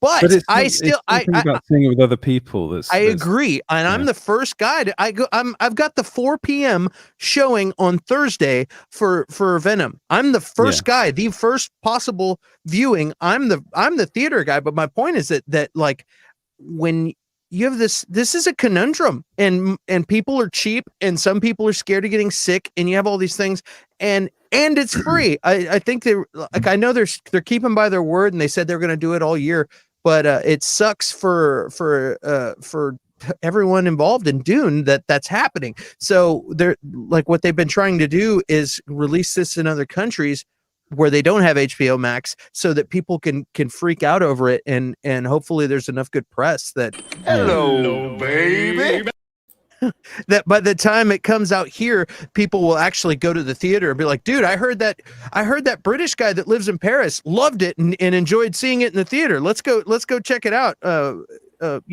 heard him argue with Clint for 5 minutes about how a bedroom is not the same. It's worth going. Let's go. And guys watching at home, that's what you need to do. Go see it in the theater, support this. Otherwise, we're not going to get the second half. What up, James? Oh, that's dedication. Clint doesn't even stop mid-rant to say hello. No, Keep going. He doesn't take a breath. I'm breathing now. And we've just discovered that Clint lives in a cinema. I do, but you saw my bedroom. It's ridiculous. I was like, yeah, because a 55-inch TV just isn't big enough for my bedroom. I have a 65-inch television in my bedroom. Ridiculous. Oh man, how you doing, James? I'm doing well. There's people that choose not to go to public places, not because they're afraid of getting sick, but because they're afraid of dealing with stupid people. They don't want to deal with stupid people. That's the other one. Is you got a bunch of douchebags talking during the and stuff. It's in some cities it's bad. Like, luckily, I'm going to the Alamo Draft House, where if anybody is a talker or answering their phone in the theater, you just put a little paper in, and as though you're ordering some food or a drink, and the server comes over here and grabs it, and then they ask those people to leave. So it's pretty neat. That's a good system. Yeah. And if I want a beer or something, that's or tea or whatever, that's how you order that too. But if somebody's a talker, you'd be like, hey, this guy sucks, get him out of here, and they will throw his ass out of there. It's pretty awesome. Yeah, Alamo Draft House is on my bucket list, that's for sure. But that's one thing that I think having lived between the UK and France, I've noticed that French movie audiences are much more respectful than they are in the UK. However, having said that, I have had my worst ever experience in a cinema in France, but it was whilst watching one of the worst movies ever made, Transformers 4. So I kind of thought, you know what, it's fine. Literally, there was a bunch of guys at the front of the cinema that were throwing their popcorn at the screen, and one guy threw his shoe. And I was like, this is terrible, but also I kind of agree with them. This movie is so bad, but they weren't throwing that shit because the movie was bad. They were just doing that to piss everyone off. But yeah, I was like, if this was a good film, I would have said something. But the other thing that happened to me once in a cinema was I was watching It Chapter 1. This was in London, and there were these two girls next to me, and one of them spent literally the first 20 minutes of the movie on Snapchat. Do you remember that app? That was literally on Snapchat, being like filming herself, and then also, this is completely illegal, and then turning around, filming the movie and filming herself again. And I turned around and said, I just looked at her and said, do you think anyone really cares that you're watching it at the cinema? And she's like, what do you mean? I was like, well, who are you Snapchatting to? And she was like, it's none of your business. And I said, just get the fuck out. And I literally just said, get the fuck out. And she ended up and then they were clapped out. So I was the hero that day. But people in England are also very like, oh. So you didn't say anything to the tough hooligan guys, but you said something to the little girl on Snapchat. Is what you're saying? She wasn't a little girl. She was like, almost 30. I'm pretty sure. Okay. She's about my age, and she was being I can't stand people on the phone in cinemas. Yeah. And I always do say something, and I know I embarrass everyone around me, but I just say, look, turn off your phone. I haven't come here to look at your screen. I've come here to look at the big screen in front of me. So please turn off your phone. In the theater, the theater applauded you for calling her out? Yeah, because she was literally doing it for 20 minutes, and it's a scary movie, and everyone wants complete darkness. But this I can't stand it myself, man. And it happens a lot in the UK, specifically in the UK, in London. It happens so much. If anyone does that, maybe it's because I grew up in France. If anyone does that in France, like, you will be like publicly shamed, which is a good thing. I mean. I've had my share of people in the theater answering the phone. Hey, what's up, man? Blah blah blah. And I'm like, dude, get out of here. That as well. I've had that in the UK, and like a woman in front of me messaging someone on, like, the movie's like started for 5 minutes, and she's messaging someone, like with full brightness. And now phones are so bloody big that it's like everyone can see it, and it's like, I haven't come here to have your screen, like, literally see your chats with people. Just go away. It's like, if you're going to do, the only person that can answer their phone during a cinema, like a screening of something, is a doctor, and they're on call. That's literally, as far as I'm concerned, that's the only person, unless there's something that's really bad that's happened and they need to pick that, then they will leave the cinema because something really bad has happened. But that's the only person I think is allowed to answer a call during a cinema is a doctor that's on call. I can when they do that and they kick your seats too. Oh, the kicking the seats is annoying. That's why. And the taking off of shoes in cinemas is like, if anyone does that, no. When I lived in big cities, I had to stop going to theater because I would just get so upset. I mean, it's just you come to be on your phone and like kick the back of your seat. Anyways, I gotta tell you my cinema story real quick. Yeah. It was The Sixth Sense, and it was like I think it was just before I went to film school, and my brain is like completely into it, and I'm like just going with the flow. I'm not trying to figure it out. I'm like, oh, this is great. I haven't seen a film like this in a long time. And then and it's just towards the end, and then the lady behind me and her friend, right? It's just getting to the big reveal, and then my brain is about to have the epiphany moment about Bruce Willis, and like give it another 15 seconds, and it'll be there. I'm so wrapped up in the moment, and then all of a sudden, this lady behind me goes, "Oh, he's been dead the whole time," and it just kind of deflated the shoe, like everything that M. Night Shyamalan built up to my viewing experience, and I just wanted to turn around and slap that woman, but, or just tell her off, man. I'll tell you that much. I hate it, dude. I'll sit somewhere and I'll go somewhere where people and I'll be the only guy in the theater, and then somebody will come in and then they'll sit in the seat. The entire theater's empty. They'll sit in the seat right behind me. I'm like, are you kidding me? I'll get up and move. But one time, Blair Witch Project, when that came out, that was a million years ago. I remember it was a full theater. I got there late. I was like same year as Sixth Sense, man. Yeah, I was like all the way to the left and like second row. It was a terrible seat. But I remember this lady, all of a sudden we're sitting there and it's dead quiet. And this lady goes, "Oh, hell no, don't go in there." Like screamed it. Yeah, and the entire theater just lost it, which was cracking up. And it was pretty when I saw the Blair Witch Project, I don't know if I told this story on the show at all before, but I was living in a small town in southern Ontario, and to go to the theater, you had to like drive 30 minutes up this highway. So we go up and we go see a friend, and we see this small little TV spot, the Blair Witch Project, right? Oh, it's 10 seconds. Oh, that looks interesting. So we go see a showing, and I was not prepared for it, trying to figure it out the whole time. Again, this is the same year, right? So I'm like just like 18-year-old, 19-year-old kid, and I had to drive back half an hour to this long deserted road with pine trees, like 30-foot tall pine trees on each end with no lights, and I'm just bare knuckling it because I just watched those bloody bloody handprints at the end of the kids that really got me. And I tell you, so I'm like, my knuckles are white, and I'm just driving really slowly. I'm expecting like freaking goblins or something to come out at the end of like the forest. So I'm trying to sleep at home, finally get home. And all I see is a little girl that's underneath the table in Sixth Sense, and then she throws up. I see that in the corner of my room. I was like, how?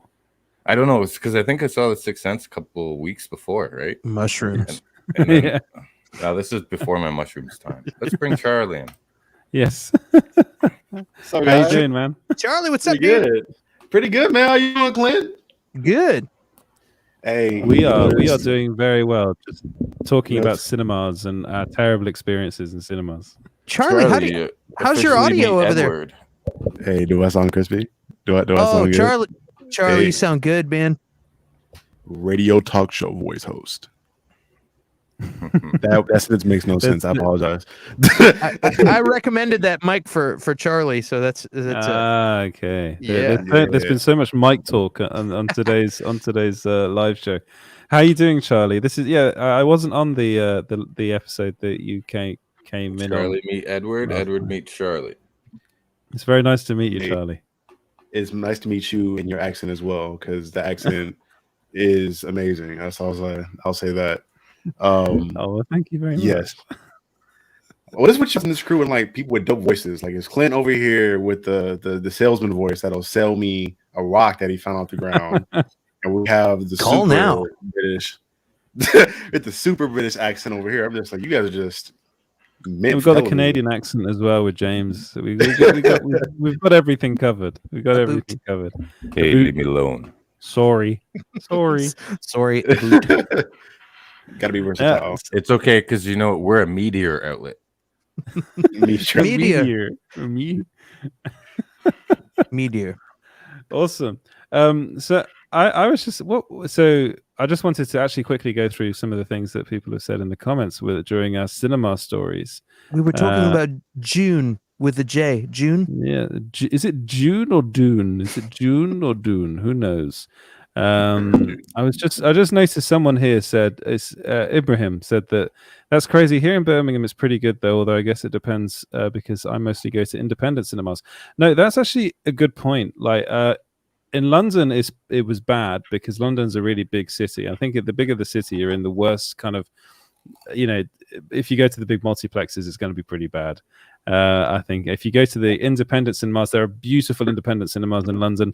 If you're ever there, I would suggest you go and check out the Prince Charles cinema in London in Leicester Square. It's one of the best cinemas I think in the world. The Rio cinema as well in near where I used to live in Hackney. That's beautiful as well. So if you're ever in London, go and check those two cinemas out because they're wonderful. The Electric Cinema as well is pretty cool. Those are my recommendations. I love going to cinemas, and I went to a lot of them in London, and now I'm checking the cool ones out in Paris. I'm going to a rooftop cinema actually next week, so that's going to be cool. Really? Yeah. Hopefully it doesn't rain. A few of those in Toronto. That was a lot of fun. Yeah. The best mini cinema in Toronto was the Eaton Center. $2 a ticket. I saw the best experience ever was Jackie Chan's Drunken Master. The whole theater was just having a good time. It was the one time that I was okay with people yelling and hooting and hollering. Yeah, it was just such a great experience. Yeah, it sounds fun. No, it's fun. $2 cinema. Man, that's crazy. I can't even imagine that. That's $2. The cheapest I ever found was £4, I think, which is about must be about $5. No, it's a bit more than that. I think it's like $7 maybe. This is $7. 20 years ago. Oh yeah. Freddie cooking those hamburgers. I don't know what Freddie's doing. Freddie's my brother, by the way, and he sometimes turns up on the show. Yeah. Hamada burger. Hamada spoon. There he is making a Hamada burger. Met Freddie. I met him. Did you meet him? On the last show I was on with you guys. He popped in a bit. He was like an insomniac and he had to go to sleep, but I met him while he was still awake. Yeah, I watched the show, and he started off by being like, "Hi guys, I'm only going to stay for just want to say hi and well done," and then he just sat there for like an hour. It's like, dude, go to bed. But yeah, I think one thing what we discussed quite a few topics, but one's a topic we haven't discussed yet is James Bond, right? Because I always look at the odds and stuff of the bookies. Are you guys all Bond fans or not really? Are you looking forward for No Time to Die? Pierce Brosnan is the best. Oh, that's a good one actually. Yeah, Pierce Brosnan is a good one. But I'm a massive Bond fan. I have been. Bond is the reason why I love cinema. Even though Sean Connery's Bond was a rapist, let's be honest. But he was, and Cary Fukunaga said he was recently, the director of No Time to Die. But basically, they've released the odds of who they think is going to be the next James Bond, and the number one, the favorite, the bookies' favorite, is Tom Hardy. There was quite a couple of months ago now. There was what's it? The Vulcan Reporter, is that his name? He released a scoop claiming that Tom Hardy was already on board to be the next Bond. That's kind of gone a bit silent now. I'm pretty sure that wasn't the case because I think they don't actually know. I'm going to be honest. I don't think they know yet. And now that MGM's been bought by Amazon, I think everything's probably changed. But I really do think Tom Hardy would make quite an interesting Bond. But I wanted to know what you guys thought about that and who you guys think should be the next Bond after Daniel Craig. Tom Hardy's been my pick for a long time. Yeah, he's a fantastic actor. He plays all kinds of crazy roles, and he's always good. Like I hear people say, "Yeah, I've got a dude crush for that guy." I'm like, I guess I have a dude crush for Tom Hardy. I like everything he's in. He's always good. What about you, James? Mr. James is I was muted. just tweeting out the show. Okay. I think I love Tom Hardy. I think we need this guy though. As Bond. When he came as Bond, and he has to look like that. See if he can get into that with the Marvel trainers. I don't know. I love Tom Hardy, but Daniel Craig, he's a good Bond, but it's just I don't know. There's something missing from from the Bond presentation with him. I don't know. I think he's a great actor. I love Daniel Craig. He was amazing in Layer Cake and that other one he did where he was super crazy in the back of the car. I can never remember the name. Oh, Logan Lucky. Yeah, Logan Lucky. Yeah, he's really I good like in that. Daniel Craig a lot. Tom Hardy, he's an amazing actor, and I think he'd do a good Bond. I mean, if you ever seen Bronson, like, Yeah. have you seen? Yeah, it's an absolutely brilliant film. He just Or, nails or that. legend, Nails the accent. legend as well. He Yep. was really good in that.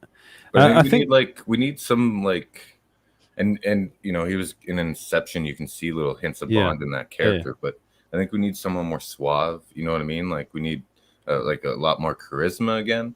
You know, like again, Pierce Brosnan's my favorite Bond, so I'm kind of biased that way. I think he would be able to Clint's bring. waiting for his turn to speak. So Yes, go yeah. ahead, Clint. Who, me? I was just gonna say, I think he does bring in a little bit more personality. Like Daniel Craig is like a super intense Bond, and he's awesome, and that's a cool character. But I like you know, they're all a little different. Roger Moore was a little bit goofier, you know, of a Bond, and a woman and flirty. And I think like watching, you know, having just watched Venom yesterday again, you know, there's something about Tom Hardy's charisma. He's got a good charisma that's just a likable thing about him that I think instead of just being I'm intense Bond and I can do superhuman stuff, I think Tom Hardy could bring in a just a likable, nice guy who can also get flirty and, you know, thing. What do you think, Charlie? Yeah. So 3 things. First, I vote Clint Baker for the new Bond. That's just me, my vote. I feel like you do an amazing job. I was gonna say Edward. To be I'd honest. say Edward too. Yeah. I'm going up Either with Captain Britain soon, so I'm not gonna be able to do Bond. But I got Edward could probably pull that one off. Either or. I'd watch it. Captain Britain. That's something I want to see. I want to see that.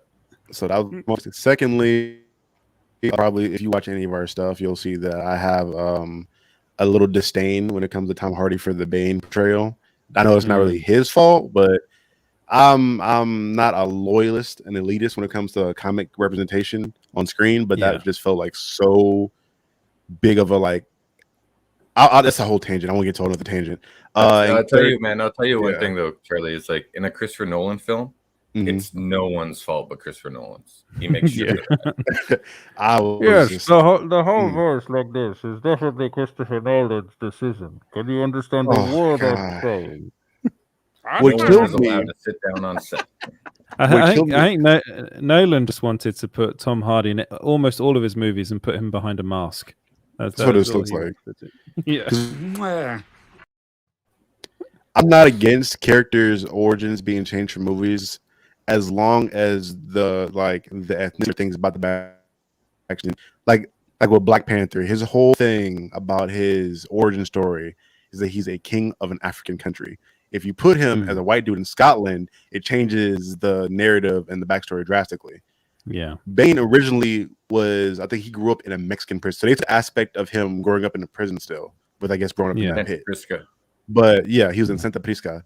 And he grew up like the whole. I don't know where the luchador mask came from in that character. I think that was something random that the creator put in. I don't know.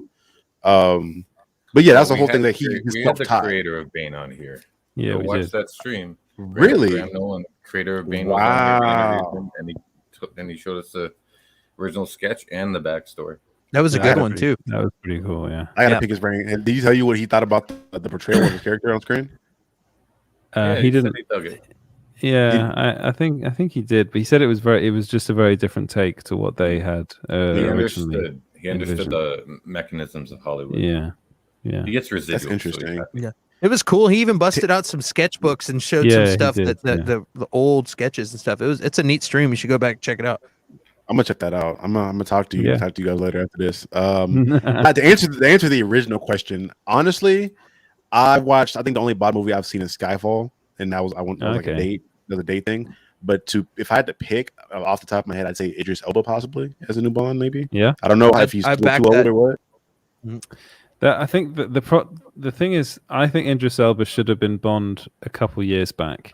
The problem is that I think there's only 2 years difference in age between Idris Elba and Daniel Craig. Really? So it means if you get they don't, it doesn't look it, but but Craig looks a lot older. But if you were to bring in Idris Elba, which I would personally be like, yeah, let's bring him in. The thing is, if you bring him in, it would only be for maximum 2 movies. And I'm pretty sure that now that Amazon's behind it, I'm pretty sure they'd want to get someone in that they can have in there for as long as they can. Decade. For that they want. They'll go. I think they'll go for someone a lot younger actually than what. I don't think Tom Hardy's going to be Bond. Chalamet. Yeah, Timothée Chalamet as Bond. But I mean, I think it's going to be kung someone that fu, we don't so he know. doesn't have to have any muscles. You know who I just thought about? Who would be? I feel like maybe would possibly be a good Bond that I think is in a younger age range. What about John Boyega? I think He's John British, Boyega would be a good choice. Yeah, he's British. He's from the UK. I think he'd be a really interesting choice. He's not in any of the bookies lists, and I mean that doesn't mean anything really. But like he's an actor that I think could definitely pull it off, and he would be able to do it for quite some time. Whether or not he'd want to be tied down to that, I don't know. Like he's got a lot of other stuff going on. So I honestly think we're talking about all these actors. I think it's going to be none of them, and I think it's going to be somebody that nobody's ever heard of, really. Like literally, because the story was, I mean, no one really knew Daniel Craig when he was. I mean, he was in Layer Cake. He'd been in a couple of movies, a couple of BBC productions. He was well known, like as a good British actor that was good and like doing Shakespeare and things like that. But Gina Davis should be done. Thanks, Curtis. But I think they're gonna do the same thing. And like before he was cast, the other actor that was between two actors. It was between Daniel Craig and Henry Cavill. And at the point, wow, what can I say? Nobody knew. Yeah, nobody knew who Henry Cavill was at the time. Like he was pretty much a complete unknown, and he very, very nearly was cast as Bond, and it was literally between the two of them. So I think like we talk about these names. Personally, my choice would have been Michael Fassbender. I was always a massive fan of Michael Fassbender as Bond, and that was perfection. I think he would have been brilliant as Bond. Like that the very first scene that he's in X-Men First Class, I was like, when I was watching that movie, I was like, this guy has to be Bond. He's so good in this scene, and he would have definitely. He said he wanted the role, but I think he's a bit too old now. That's the problem. They're all kind of aging out of the role. All these actors. I guess it's Tom Holland. Yep, Tom Holland. Little old Tom Holland. I'm Bond. James Bond. No, enlighten me on when it comes to Bond. Now is a big proponent of the character, him like progressing through like being youth and getting better. Because in my mind, if you really wanted to go in a direction, you could kind of take it to kind of a Logan kind of direction where it's an older Bond and he's kind of like somebody in the past. You could, I mean, if you're like really want to not roll the dice. But that's the if you, I mean, I know a lot about Bond because I've watched literally every movie and I grew up with this. And the Daniel Craig Bonds are really kind of weird. The way that they the way that they structured them. So Casino Royale, he literally starts off as a 00 agent at the beginning of Casino Royale. That's literally his first mission as a 00 agent is Casino Royale.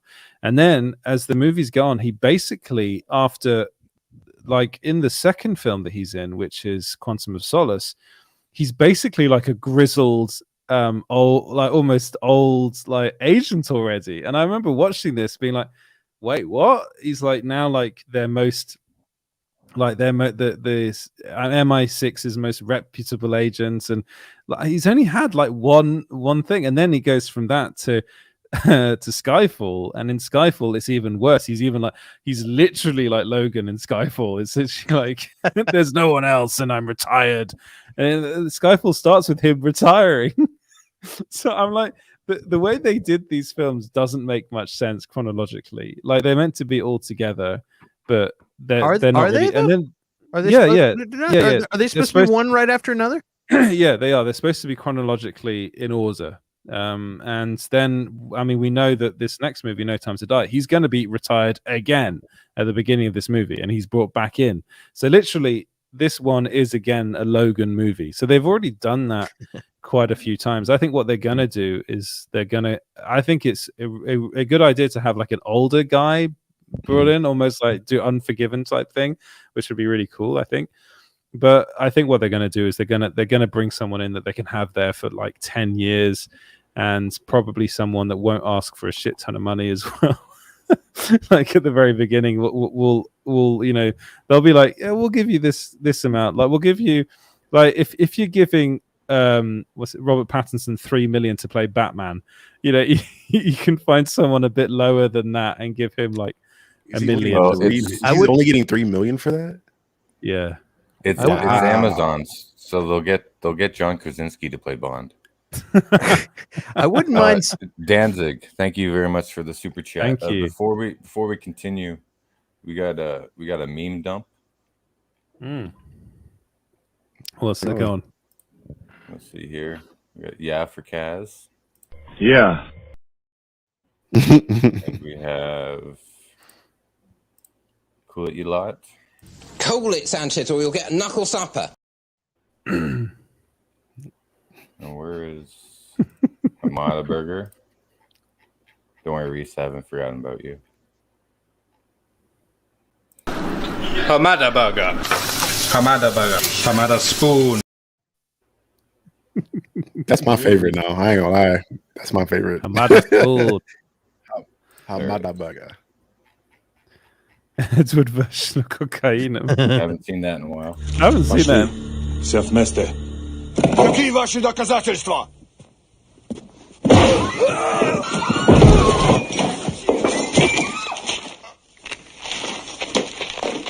Cocainum. That one's Flash good. James That Flash just again, watched. doesn't it? Yeah, I know, it's weird.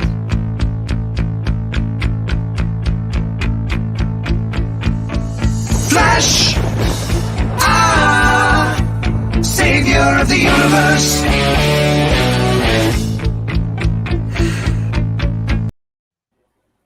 Oh, and Wow. hello, Spooky. Spooky Bats is awake now too. You guys have some high quality memes, sir. Welcome to the show. it's a bit of a weird one. So Danzig says, "Can we get Ray Winston as a Russian villain for a Bond movie?" Ray Winston's an international treasure. Ray Winston can piss off. if Ray Winston doesn't do his normal voice in a Bond movie and does some stupid Russian accent, I'm gonna leave. Yeah, but is he gonna say media as meteor? That's why. Why do you say that all the time? Media. Media is media. You don't notice that you always make fun of me for my boot, but British people, whenever they say something that ends with like a media, they always say meteor. No, you don't notice it. But no. It's media. Media. No, it's true. It's on one of these live streams. I'll bring out that clip when I first noticed it. Yeah. You cannot slander the Queen's English. You will not do that. America. Canadian, right? America. It's America, not America. America. There's a lot of words that end up with the R, though. That just reminds me of Hermione in Harry Potter. It's not Wingardium Leviosa. It's Wingardium Leviosa. You said the same fucking thing twice. It's like that always annoyed me. God. Or Colin Firth as he would have been a good Bond at some point in his career. But Hugh Grant's like 80 years old. My old best friend always had a good idea before Connery died. He's like, it'd be really cool if in the next James Bond film, Sean Connery came back as a villain. He came back as Dr. No. No, but do you know that they wanted to do that? Yeah. You know, for Skyfall, who's the actor that they play? The Skyfall. That's the James Bond Home Alone, right? Yes. Yeah. That's my favorite one. It's so good. But there's the whole scene when he goes back to his parents' estate, and the guy that's the groundsman there is quite a famous actor that died actually quite recently. But I can't remember his name. Someone in the chat has to remind me his name. But basically, they originally approached Sean Connery for that role. They were like, we got this role for you? And he was like, oh, you can fuck off. Like, I'm going to stay here. And where was he living in? Like the Bahamas or whatever. I'm talking about Ray Winstone. Oh, I thought you were talking about Sean Connery. Like No, you're talking about Ray Winstone playing the groundskeeper. No, it's not Ray Winston. It's Albert Finney. It's Albert Finney. That's who it is. It's Albert Finney. I was like, who was it? So yeah, it was Albert Finney. I'm gonna stay on the rock. No, you're not gonna take me away from my beautiful resort. Sam Elliott. How much money will you give me? No. No. Good morning, Money Penny. I have a pitch. Go on. Totally bonkers. So stay with me now. This is gonna be a long one. So, well, not long. Okay. So, hold on. okay. Oh my god. Okay, we're good. So this is a crossover idea, right? So we're gonna take Bond. We'll just say we have somebody cast them. We don't really know who yet, and we're doing a movie crossover, a triple X. Have you guys ever watched those movies? The triple X movies. I think the triple X. Originally, it was Vin Diesel in the first one, and then it was like Ice Cube in the second one. Mm-hmm. How about we'll cast let's say Jordan as a new triple X and do like a crossover. Because essentially, Triple X is like the Bond of America, essentially. So it's like a big crossover movie. Is it the Bond of America, Jason Bourne? I mean, yeah, if you want to. I mean, if you ask I was never big into the Bourne movies. Not really. Or Mission Impossible? Yeah.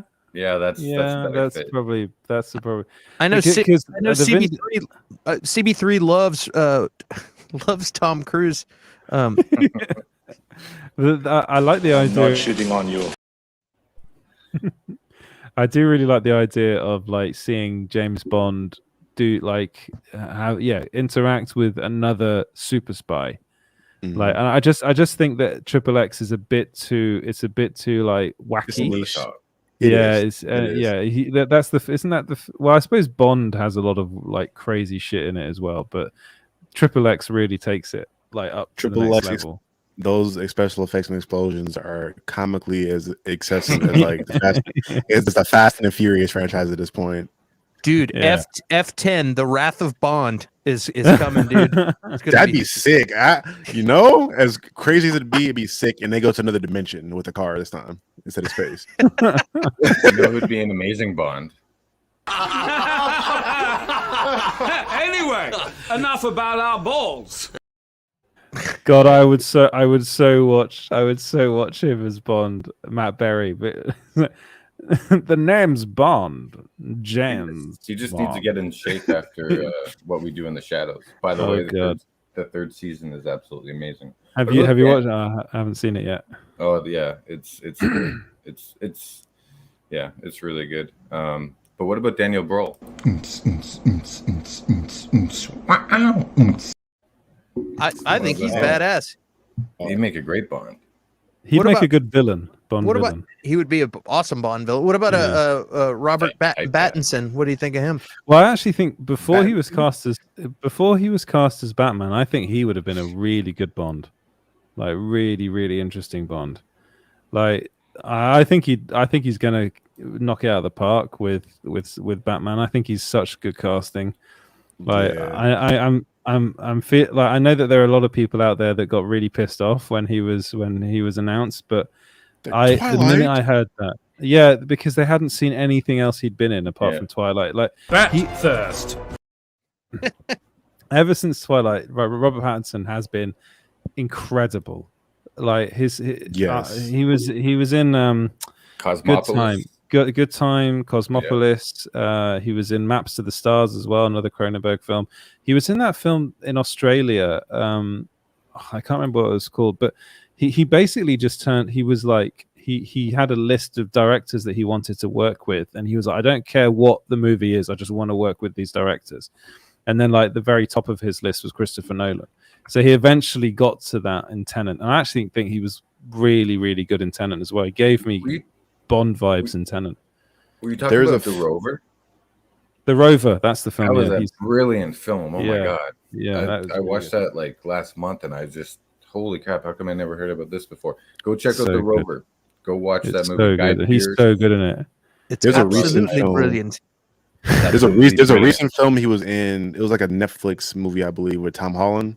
Something about the devil, maybe something. I can't remember the name of the film. Oh yeah. I can't remember.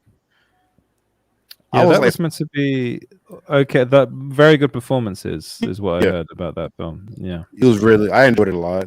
If I would not have known he was British, I would have totally thought he was from the South. What is it with British people and being able to put on American accent? Like, it's one thing to have a regular American accent, but you can put on accents from Americans on different coasts. That's one thing about America is like our accents vary by like the coast or region, even in like sub-region. So I'm like, man, I thought he was. I live in Georgia, so I'm like, I thought he was somewhere up the street. But I was like, Jesus. But they take it. I think it's probably because it's mostly British actors with very plain British accents are able to do so, like, especially Deep South. It seems to be an accent that a lot of Brits can do, especially ones that went to some sort of acting school and stuff like that. In the UK, there are a lot of them.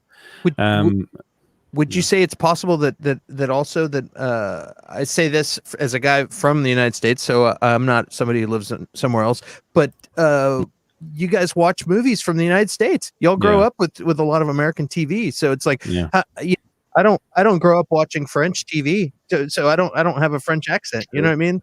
Yeah.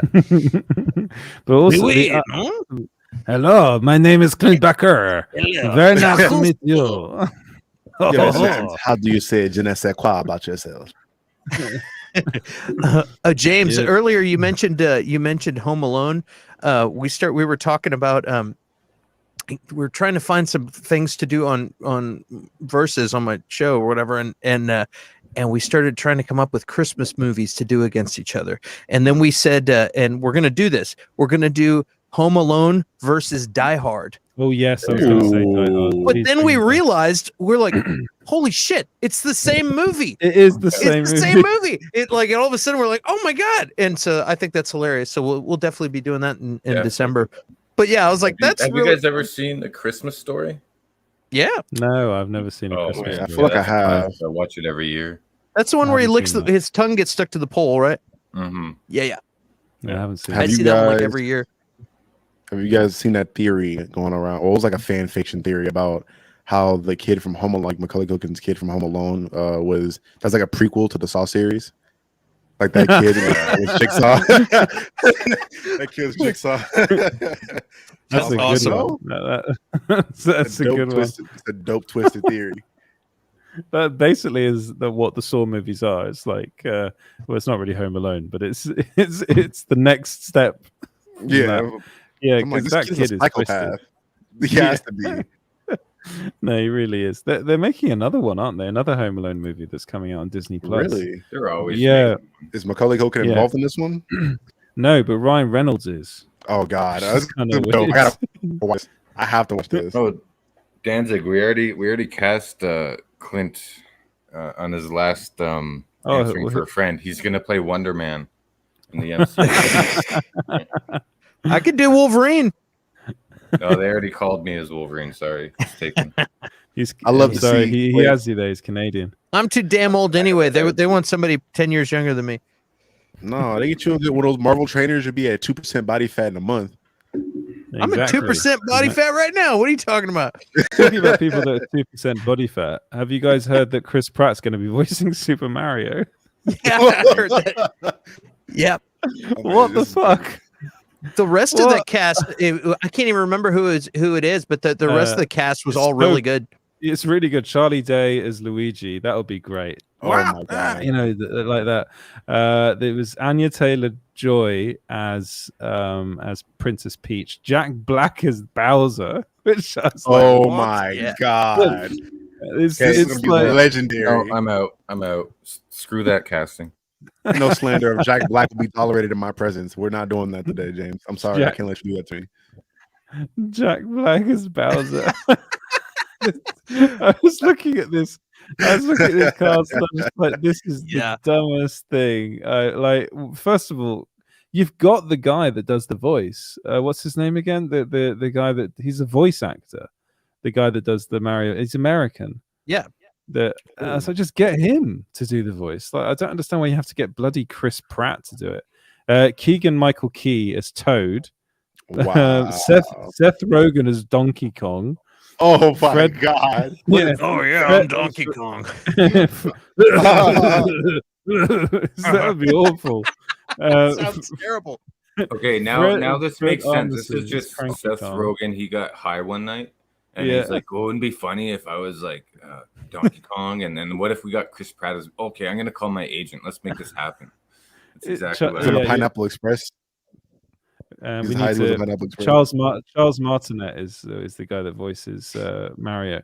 So when I heard that he wasn't even involved, I was like, "Are you serious? Like he's literally that's literally all he does. It's Luigi and Mario and Wario and Waluigi, and you don't get him involved at all." I was like, "Ugh, that's not good." And Charlie Day, yeah. I need every Donkey Kong throws a barrel to hear Seth Rogen's his laugh every time. That like stupid. The Donkey Kong. That's like such a weird like. Shut up, Donkey Kong. I will cry tears. I will cry tears joy. Oh God, but I mean, this is going to be such a weird movie. When I heard all of this, I was like, okay, fine. I think we should move away from the Mario movie and move on to go back to the MCU.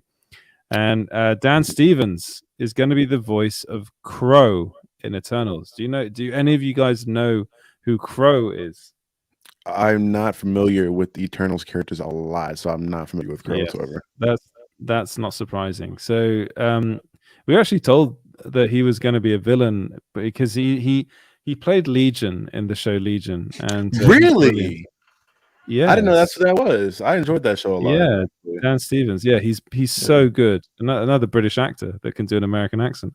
But he said it in an interview with Collider. They asked him if he's going to be involved in the Eternals movie, and he just went Crow comment. And then I looked up who Crow was, and Crow is he's in the Marvel Cinematic Universe. In the Marvel Universe, Crow is a military leader and sometimes acts as the leader of the Deviant race, an evolutionary offshoot of the human race created by the Celestials. So I'm pretty sure he's going to be the main villain, and Dan Stevens will be the voice, which I think is pretty good. Also, Dan Stevens as James Bond isn't a bad shout. Yes. But yeah, I'm digging this. What do you guys think about this? He was amazing in The Guest. Oh, so good in The Guest. What I mean? So that was my first introduction to Dan Stevens, and then when he was cast as Legion, it was absolutely brilliant. Anything Dan Stevens is good. I just think he should be like in his own film. He should be headlining his own film. Yeah, not the Marvel bit character.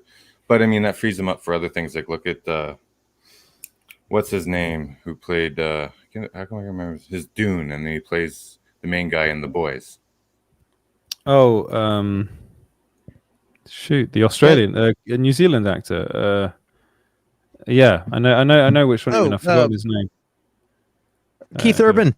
Keith Urban. Yeah. Carl Urban, not Keith Urban's Keith Urban's a country singer.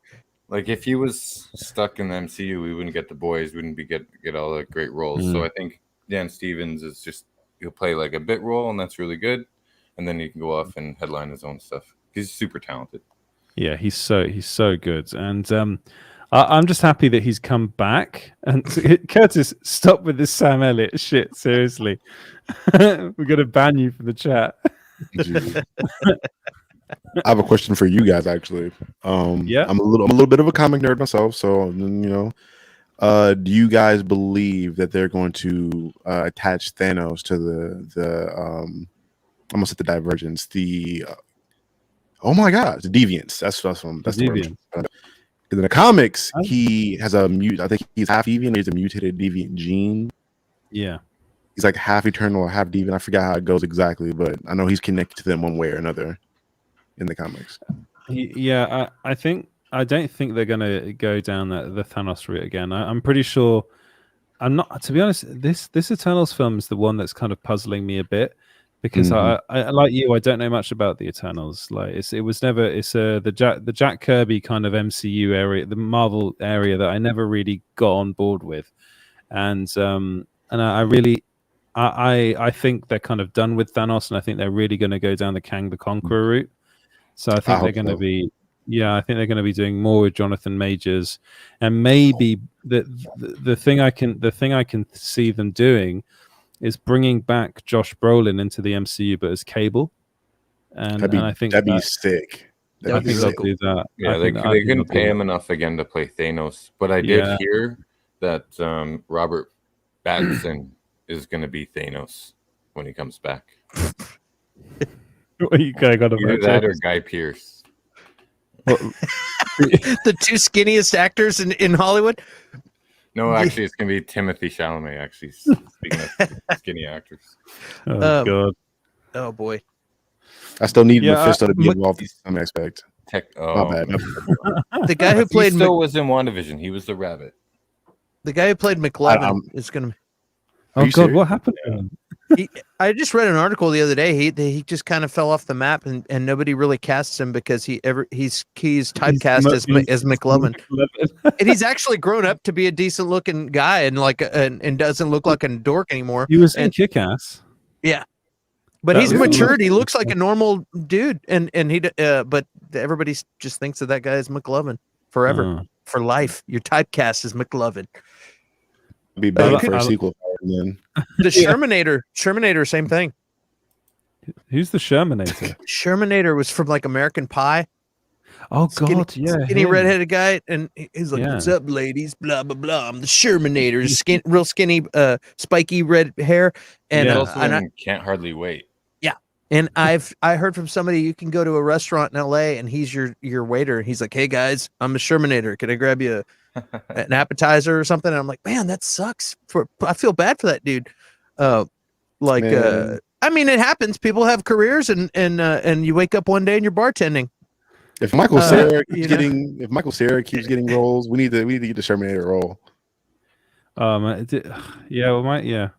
Michael Cera's a good actor, though. Let's be honest. Like he's pretty good in. He was in was it Arrested Development? He was in for years, where he was really good in that. But he's also, I really liked him in. There was what was that film called? Molly's Game. Did you ever watch Molly's Game with Idris Elba and Jessica Chastain? It's a fantastic movie, dude. It's such a good film. Such a good movie. It's directed by Aaron Sorkin. And in that, Michael Cera plays a character. He plays an actor, a well-known actor that goes to these high-stake poker games.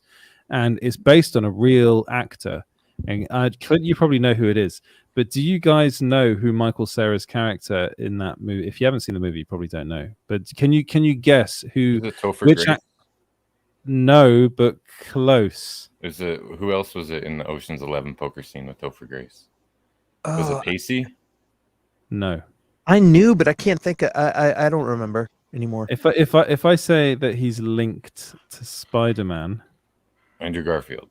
No.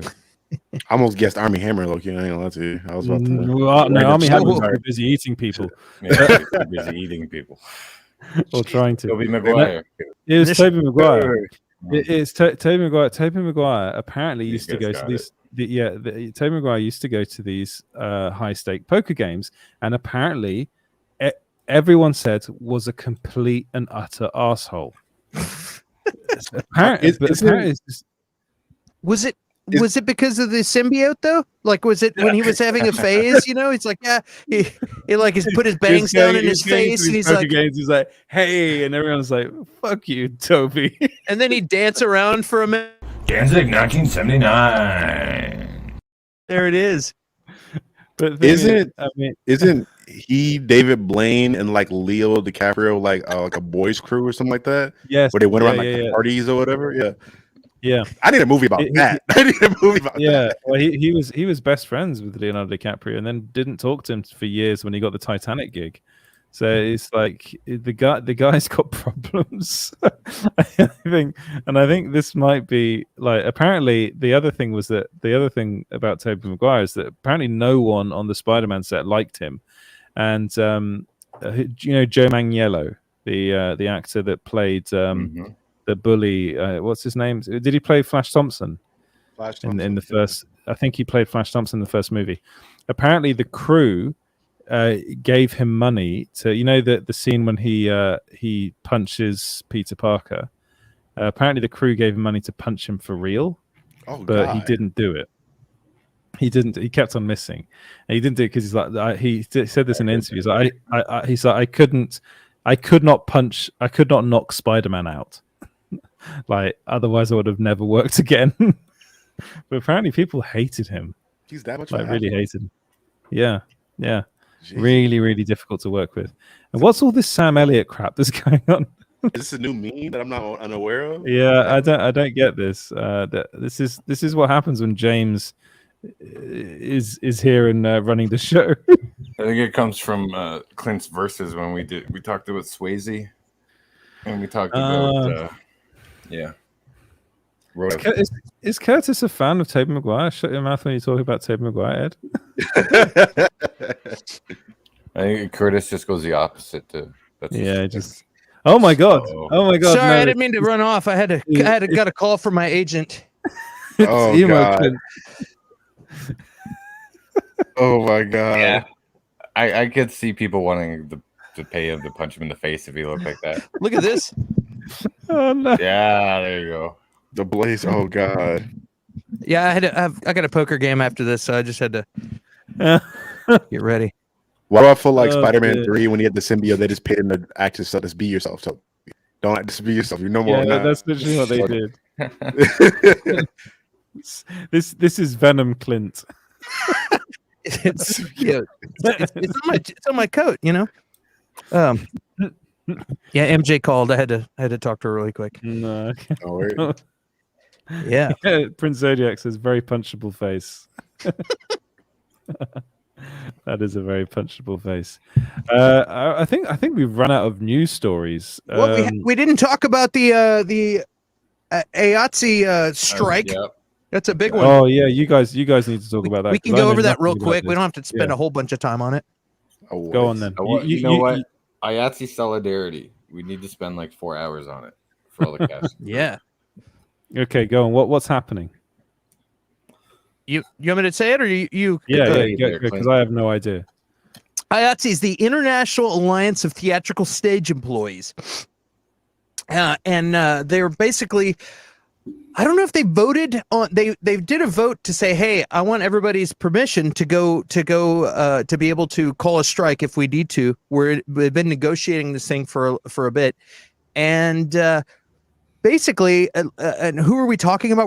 So they voted yes for that. That doesn't necessarily mean they're going to go strike. But I haven't read up to date. So maybe they are going on strike. I don't know. But they voted to be able to go on strike, and so the head of this union can call a strike if they don't meet the demands.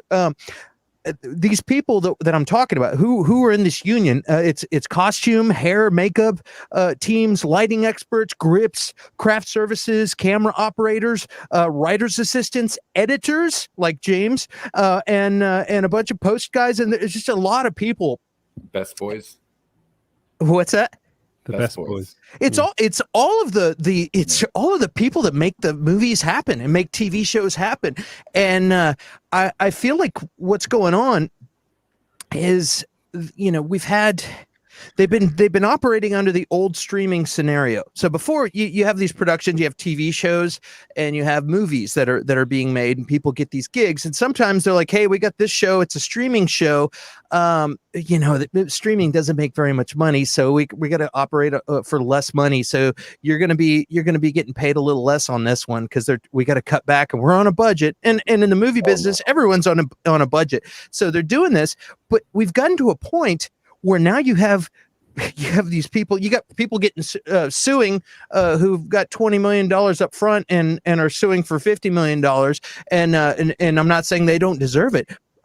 But you're in a scenario where people have been now streaming and went for a long time and had a year of everybody being home, picking up all the streaming channels. This has turned into an income, like a revenue that is how they're making all their money, and it's not in the theaters. And people have ditched cable, and it's all about streaming, and that's consistent, man. Subscriptions are consistent money. People's stocks are going up. People at the top of the food chain are bonusing, doing great, and they're acting like bonusing. Sorry, what? It's just a funny word. Bonusing. Yeah, it has nothing to do with bones, Edward. But people are making money and profiting, doing well. People that are running these companies, and they figured it just like HBO. They're like, dude, whatever, forget about movies as long as we got subscribers, and there's all this streaming money coming in, and they're doing things like buying J.R.R. Tolkien's rights for $250 million. You got people paying for Knives Out, paying $400 million. You got all this money on the table, and people are saying, okay, look, they're getting that. All these actors are getting that. Daniel Craig is now the highest paid actor in the world for this. And there's all this money. Everybody's making money. Even the Disney stocks and everything are doing great. There's all this money on the table. And then you have the everyday working class guy that goes and puts their blood, sweat, and tears into these movies. Those guys, they work like 15-hour days sometimes with no lunch breaks and stuff. It's always been this way where the like 18-hour days. Yeah, it's crappy craft table stuff, and then they want proper weekends. They only get one day off a week. I don't know if you ever worked on a set, but it's man. And then a lot of people just share that photo of like the crew just standing around and just not doing anything, but they are like highly trained professionals waiting at the whim of the director or the line producer or something, just to go right into action. The grips and the electricians show up 4 or 5 hours before anyone else does. The stage props, like the carpenters, they all show up. They're working 18. Sometimes you're working 24 hours a day, and then you sleep for 4, and then you wake up again. And this is union too. You have to have 3 unpaid credits to get into IATSE, I believe, if that's still the case. And you work, and I mean, a lighter back 20 years ago was making like $22-23 an hour, and he's been working there for 20 years, And so if this grinds to a halt, I'll tell you, YouTube stock is gonna go way up. Oh yeah, it'd be like, and then reruns too. Everyone's gonna be optioning reruns. We're gonna get like, what the heck was that Freddie Prinze Senior show? Anyways, go on, Clint. Go on with your monologue. No, you're absolutely right, dude. These guys, they work ridiculous hours, and it's always been that way. And like, I was on the set of House. I was there. I got there early in the morning, and I was there and in my trailer because I was there as an actor, and went, did my parts, and then left and went and had a break, and then it was other people shooting and all that. The same people with the clipboard and doing the sound and doing the cameras and all, they were there all stinking day, and me, I was like, man, I'm ready to go sit in my trailer and go have a sandwich. Those guys are in there all day, and that was just a TV show that I was on. But it's like, it's like that. Those people work really hard and they love what they do. And we've come to a weird point in time, and I feel like because of the pandemic, like the money revenue has changed. The people are spending money, and it's going into their streaming stuff. They decided they don't want to leave the house as much. They decided, hey, that money that I spent to go to the movies one time this week is now paying for HBO and Disney Plus. I got rid of cable, and that money is going to go to pay for this. And people are watching the stuff at home. Money's coming in a different way, and it hasn't been. And I knew this was going to happen. It hasn't been restructured. And I knew, thinking about the Scarlett Johansson lawsuit, I was thinking, okay, people are going to quit doing back end deals because they're seeing all the money now that is going in from streaming, and it's not being made in the movies. If things don't get back to normal soon, they're going to change the way that deals are made. And then I heard a story the other day about Bob Chapek saying, yep, now we had to change the way that deals are made. And it's like, yeah, people are not going to want to work for no money. They're going to want their money up front and not depend on a back end deal. And that's on the entertainment side of things. But the people that are doing all this work, now they're trying to pay them like it's like a Netflix movie that was made 10 years ago, when it's not. Now they're making money. They're doing bigger and better production on these shows, and they're trying to pay people like it's a low budget thing. But then they're spending $400 million for a show. If you're going to do that, you need to pay the people, because these people, they work in between projects. They fill the gaps in. They're like, man, this project's not a very, very big budget, but this will help me work until I get on the next thing and make more contacts and get on the next thing. And that's how people do it. But the thing I was going to say is we're in a weird time, like because of the pandemic. A lot of people in the US also, there's problems in staffing and whatnot. There's a lot of unemployment when people get furloughed and let off, that people are getting unemployment, and they're like, dude, this unemployment's the same money or more than what I was making, because the way the government set it up and they're getting paid. with emergency money and things, to where people are able to sit home and play video games and make the same money. So when you've been sitting home for 4 months or 6 months, and then you go back and you got to work a 16-hour day with no lunch break, and you're made more money staying home, it's like, dude, maybe I'm not going to try so hard to but then it's just like the service industry too right now. It's the same. What about the 3,000 visual effects CG 3D modelers that work on the film too? Like, you remember when Life of Pi won an Oscar and then that visual effects studio went under because they didn't get paid enough? Well, that happens all the time. The studio, the studio that did all the that basically remade Sonic, in Sonic the Hedgehog movie, they went bust because of that. Because that it's just happening all the time. It's crazy, but Keanu Reeves even paid the visual effects guys out of his pocket. He gave a bunch of money because he's like, they made how much? And it blew his mind. So he gave a bunch of money to visual, which I think is cool. Well, not enough actors do that though. That's the thing. No, of course not. Honestly, if I do think Daniel Craig actually gave a lot of his money back to the casting, the behind the scenes people that worked with him on the Bond movies. On the crew, And I think Seth Rogen actually did that on with Sausage Party. Yes, he did. Visual effects place in Vancouver, and it was a completely bad place to work, and you had to work overtime and unpaid overtime, just like us. Well, in the service industry in the U.S., I could tell you specifically in Austin, I hear all the time. I talk to people all the time that are like trying to run these restaurants and stuff, and the people that are the restaurant workers, they're not going back to work. They found new ways to survive and new things to do during the pandemic. And so they're like, okay, I don't want to work for no money anymore. So they're doing other things. And it's like, me, I learned how to edit video during the apocalypse. You know what I mean? Yeah.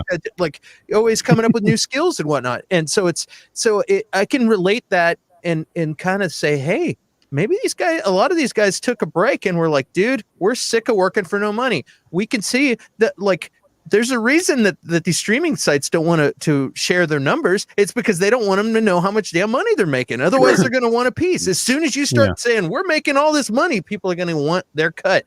And it's one thing when you say, well, that's not how this is structured. You make your money over here. We make this money. But after a while, what's going to happen is people are going to say, okay, well, we're not going to work until we restructure the deal. And that's what's happening now. People people don't like the people at the top of the food chain making all the money and getting paid dirt to do what they do when they're like the ones. Writers' strike that happened. Exactly. Yeah. Just like got like a crap couple seasons of Heroes. And the terrible Bond movie. Yeah. So Quantum Solace was massively hit by the writer's strike, which is why it was crap.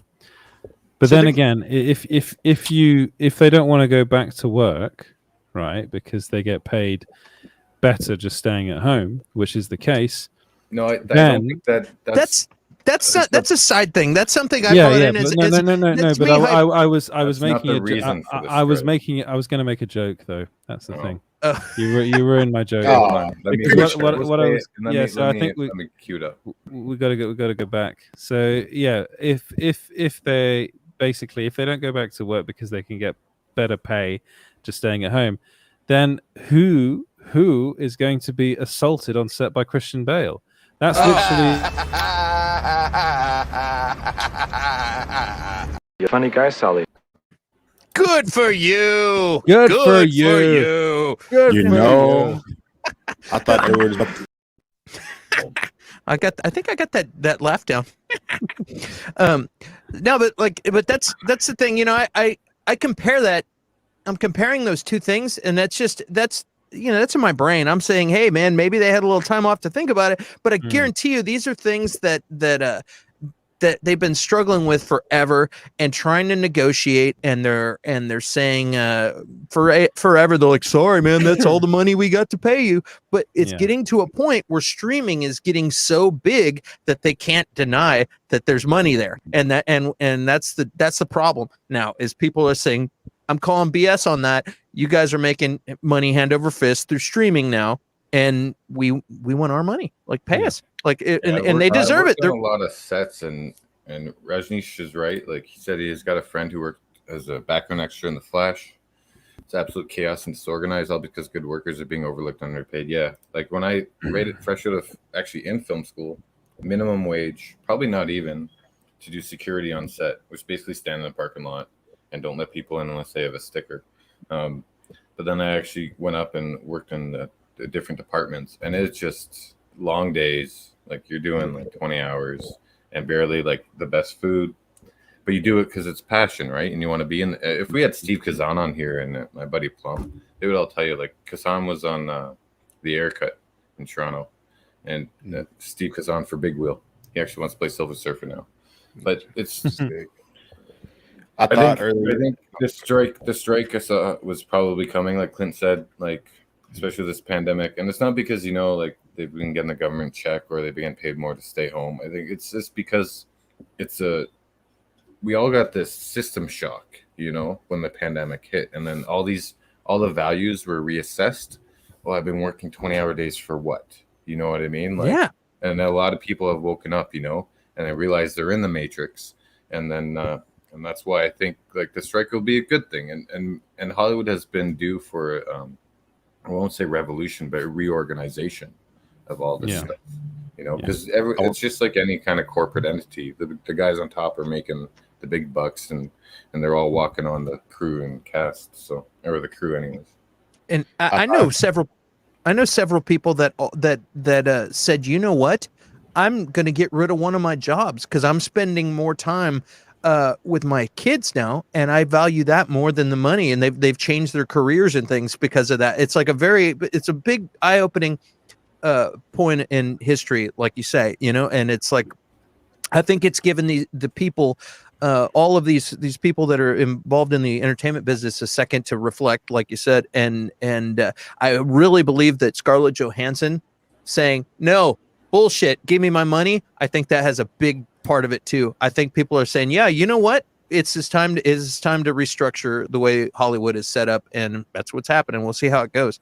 I sure hope they don't interrupt any of my movies that are coming down the pike. We got a lot of good. I want everybody to get their money. I thought you were gonna say, I hope they didn't interrupt my monologues. Yeah, me too. Charlie, what were you gonna say, Charlie? You were gonna say something. Oh, I was like my OnlyFans real quick. No, I'm playing. Anyway, I was playing. As far as the strike being a good thing, this is probably like it's not a hot take, I don't think, but I honestly believe a lot of these people that aren't getting their just due or their respect when it comes to working on these sets of these movies.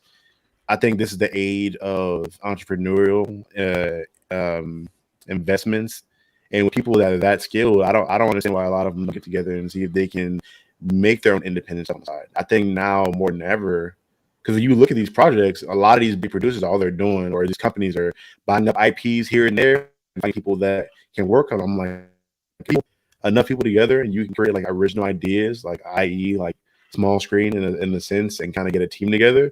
I can see these people making some great things and great independent projects. Granted, they won't have the money behind it like a lot of big studios, but a lot of great movies come from being like small independent projects first.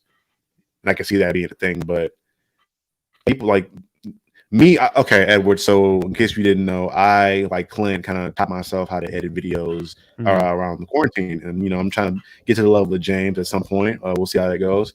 But I did not have an appreciation for people that worked on movies and things like that. So I edited videos myself. And I saw the hours of effort and time that went into it, and I'm like, these people being disrespected, they're being underpaid, they're not being appreciated enough.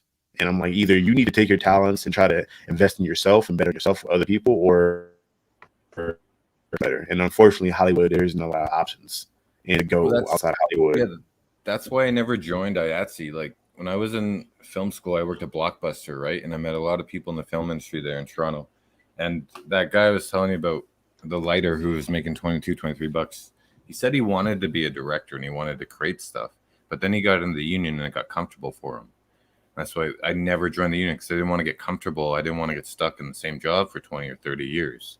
I'd rather be a freelancer, and because I knew how they mistreated you, and from working on sets as a non-union person. Now imagine being a union. Oh yeah, this is great. We get our what's it called? What the hell is that called? Not a lien. it was just there.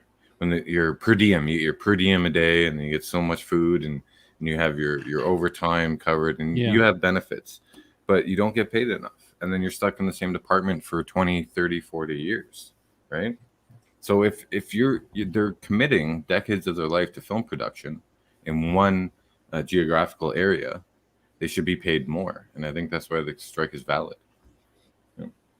Yeah, and these people, they travel a lot of times, or they're like gone for months, you know, away from their families, and working 15-hour days, like James said, and for like 4 months, you know what I mean? And then they go back home and wait for the next thing, and then if nothing comes, then they finally jump on the next project, and it's a lot.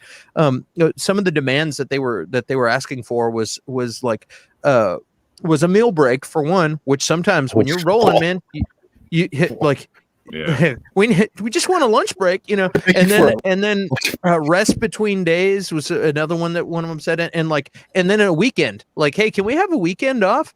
I don't think it necessarily has to be Friday or Saturday and Sunday, but like they just want a weekend, like a couple, like rest days. Like I guarantee you, all those execs that are up in these in those offices, their phones shut off at 5:01. You're not getting a hold of them unless you're like a super agent, and they have the weekend off, you know. So anyway, that's a good documentary on a non-union production is Full Tilt Boogie, about the making of From Dusk Till Dawn with Tarantino and Rodriguez, and the unions were fighting against them during production. So out of their own pocket, they gave them all medical for 6 months and blah blah and all that stuff. But that crew worked super hard because it's a labor of love and passion, right? Mm-hmm. And that's the same with independent. That's an independent set. So you can imagine on union. And if you want to talk about trying to get in touch with executives, just go watch Kevin Smith talking about working with Bruce Willis.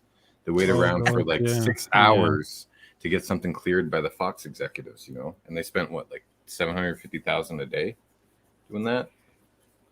So that's so crazy to me that they're begging for a lunch break and a nap. Like I can't have a sandwich and a nap, and I'm working 15 hours. Oh my god, that's this strike needs to happen. Really bad, yeah.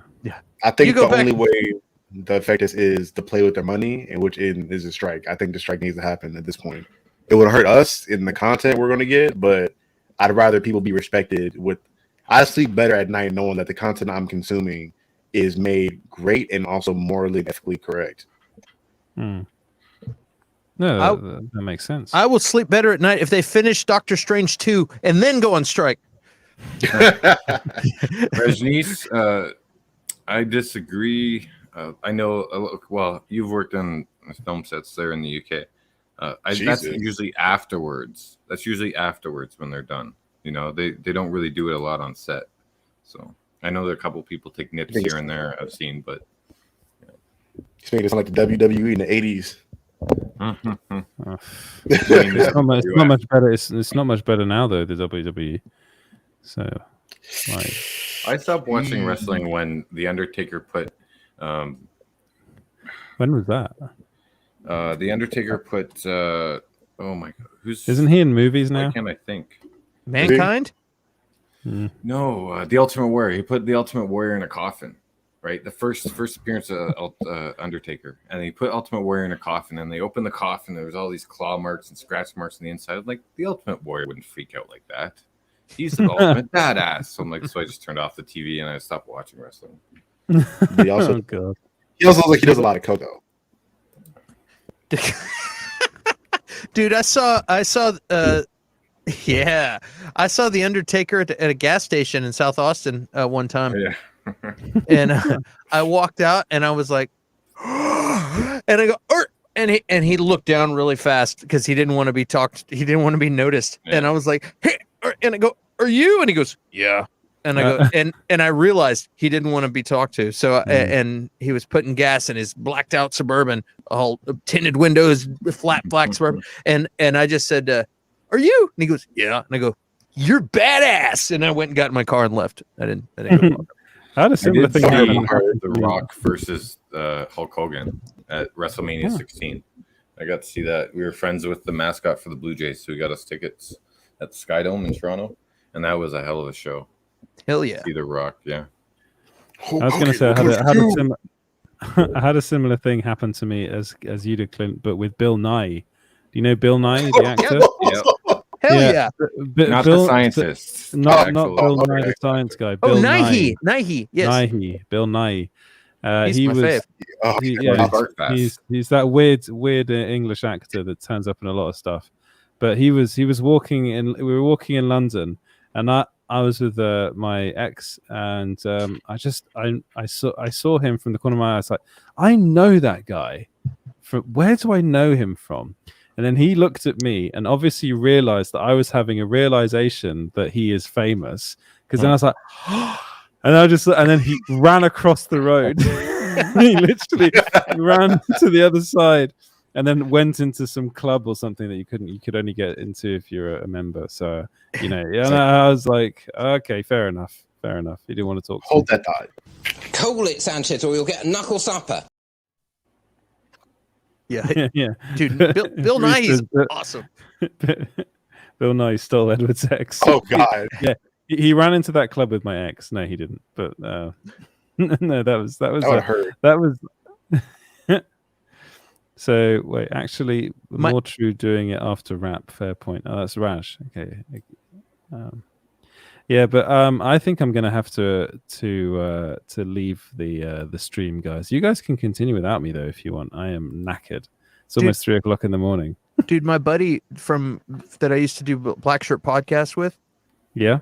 And one time he was in London and he saw Patrick Stewart, and he said, dude, I just had a brain fart. It came out wrong, and I said, hey, you're Ian McKellen. And he goes, I'm not Ian McKellen. And he's like, oh, I'm sorry, Sir Ian McKellen. He goes, I'm not Ian McKellen. And he stormed off. Really?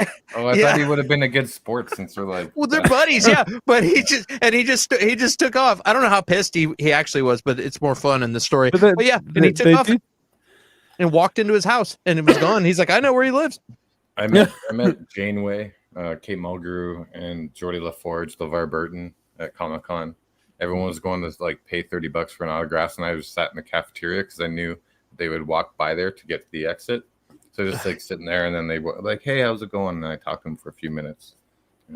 That's awesome. I'm not going to get into all the actors that I've met. I've met quite a few, and I've already dropped those stories.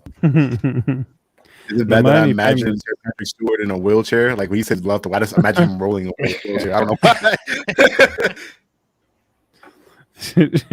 I'm wondering who he would have been like more insulted by. Like, would it like if someone was like Ian McKellen, or I'm just trying to think of another like actor like Sean Connery, maybe be like, I don't know, really pissed off. Robin Williams came to our Walmart once. He had medical gauze wrapped around his face to avoid people, but he was a little hard to miss in a small city. I didn't know that. Medical gauze. People look at you more. That's a bit extreme. Yeah. People would look at you more. Like, why does this guy have like? Is he Freddy Krueger? I was like, hey, is that the guy from Doom Patrol? Yeah. So just put on a hoodie and some glasses and call it a day. Right, guy. Talking of calling it a day, I think I'm gonna have to call it a day on this stream, guys. So. Edward. Oh no, there he is. Yeah, we can wrap it up. Yeah, I think we should wrap it up now. It's been 2.5 hours. So what I'm going to say is thank you so much to everyone for watching, guys. And I want you guys to make sure you go and follow all of the guests on the show. So Clint, where can they follow you? You can follow me if you're on Instagram, or if you know what the internet is, you can follow me on Twitter, or Instagram at the OG Clint Baker. Also, you can find me at YouTube at youtube.com/Clint Baker channel.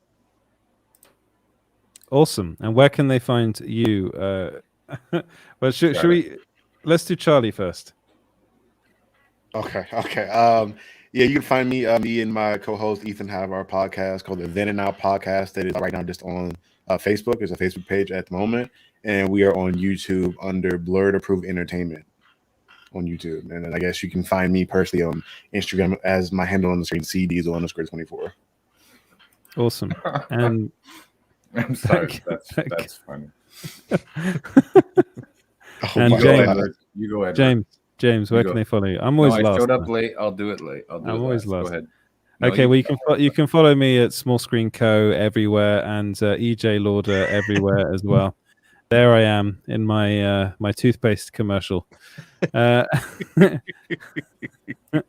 And James, I think it's they don't find you, you find them, right? It's that's the thing, right? You're looking all Punisher at the moment as well with the beanie, the little hat and everything that's going on.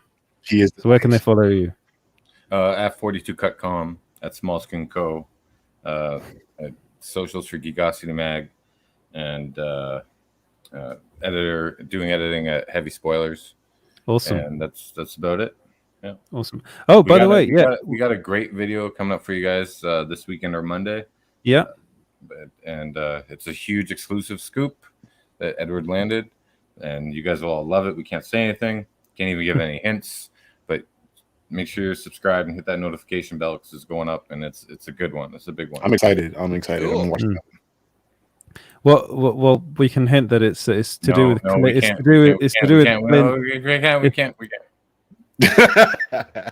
we can't do any hints, man. Can't do any hints. Oh, by the way, everyone follow Small Screen Co on TikTok.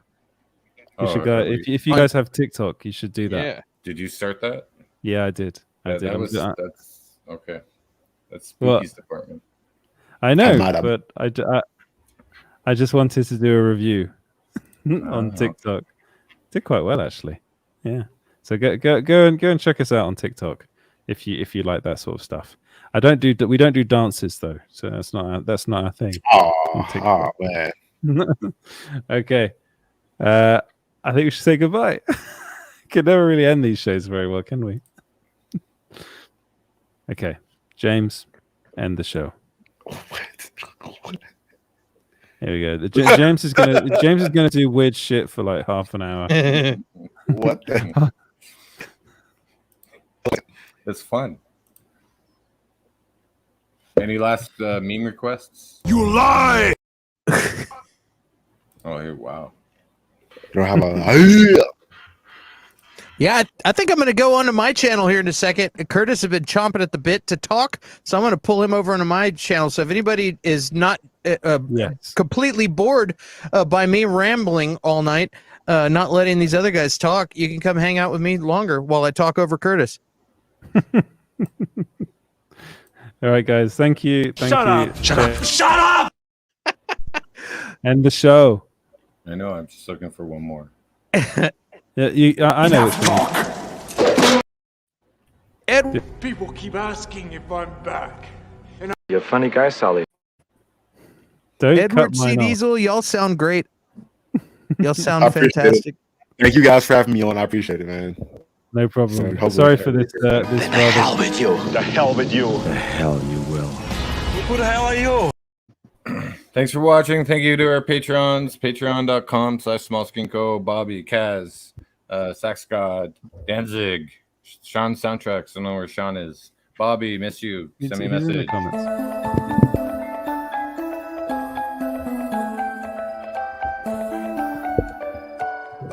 Okay, I guess I'm the only one speaking at the moment. Cool. Yeah, and happy belated birthday, Danzig. Thank you so much. Happy birthday, Danzig!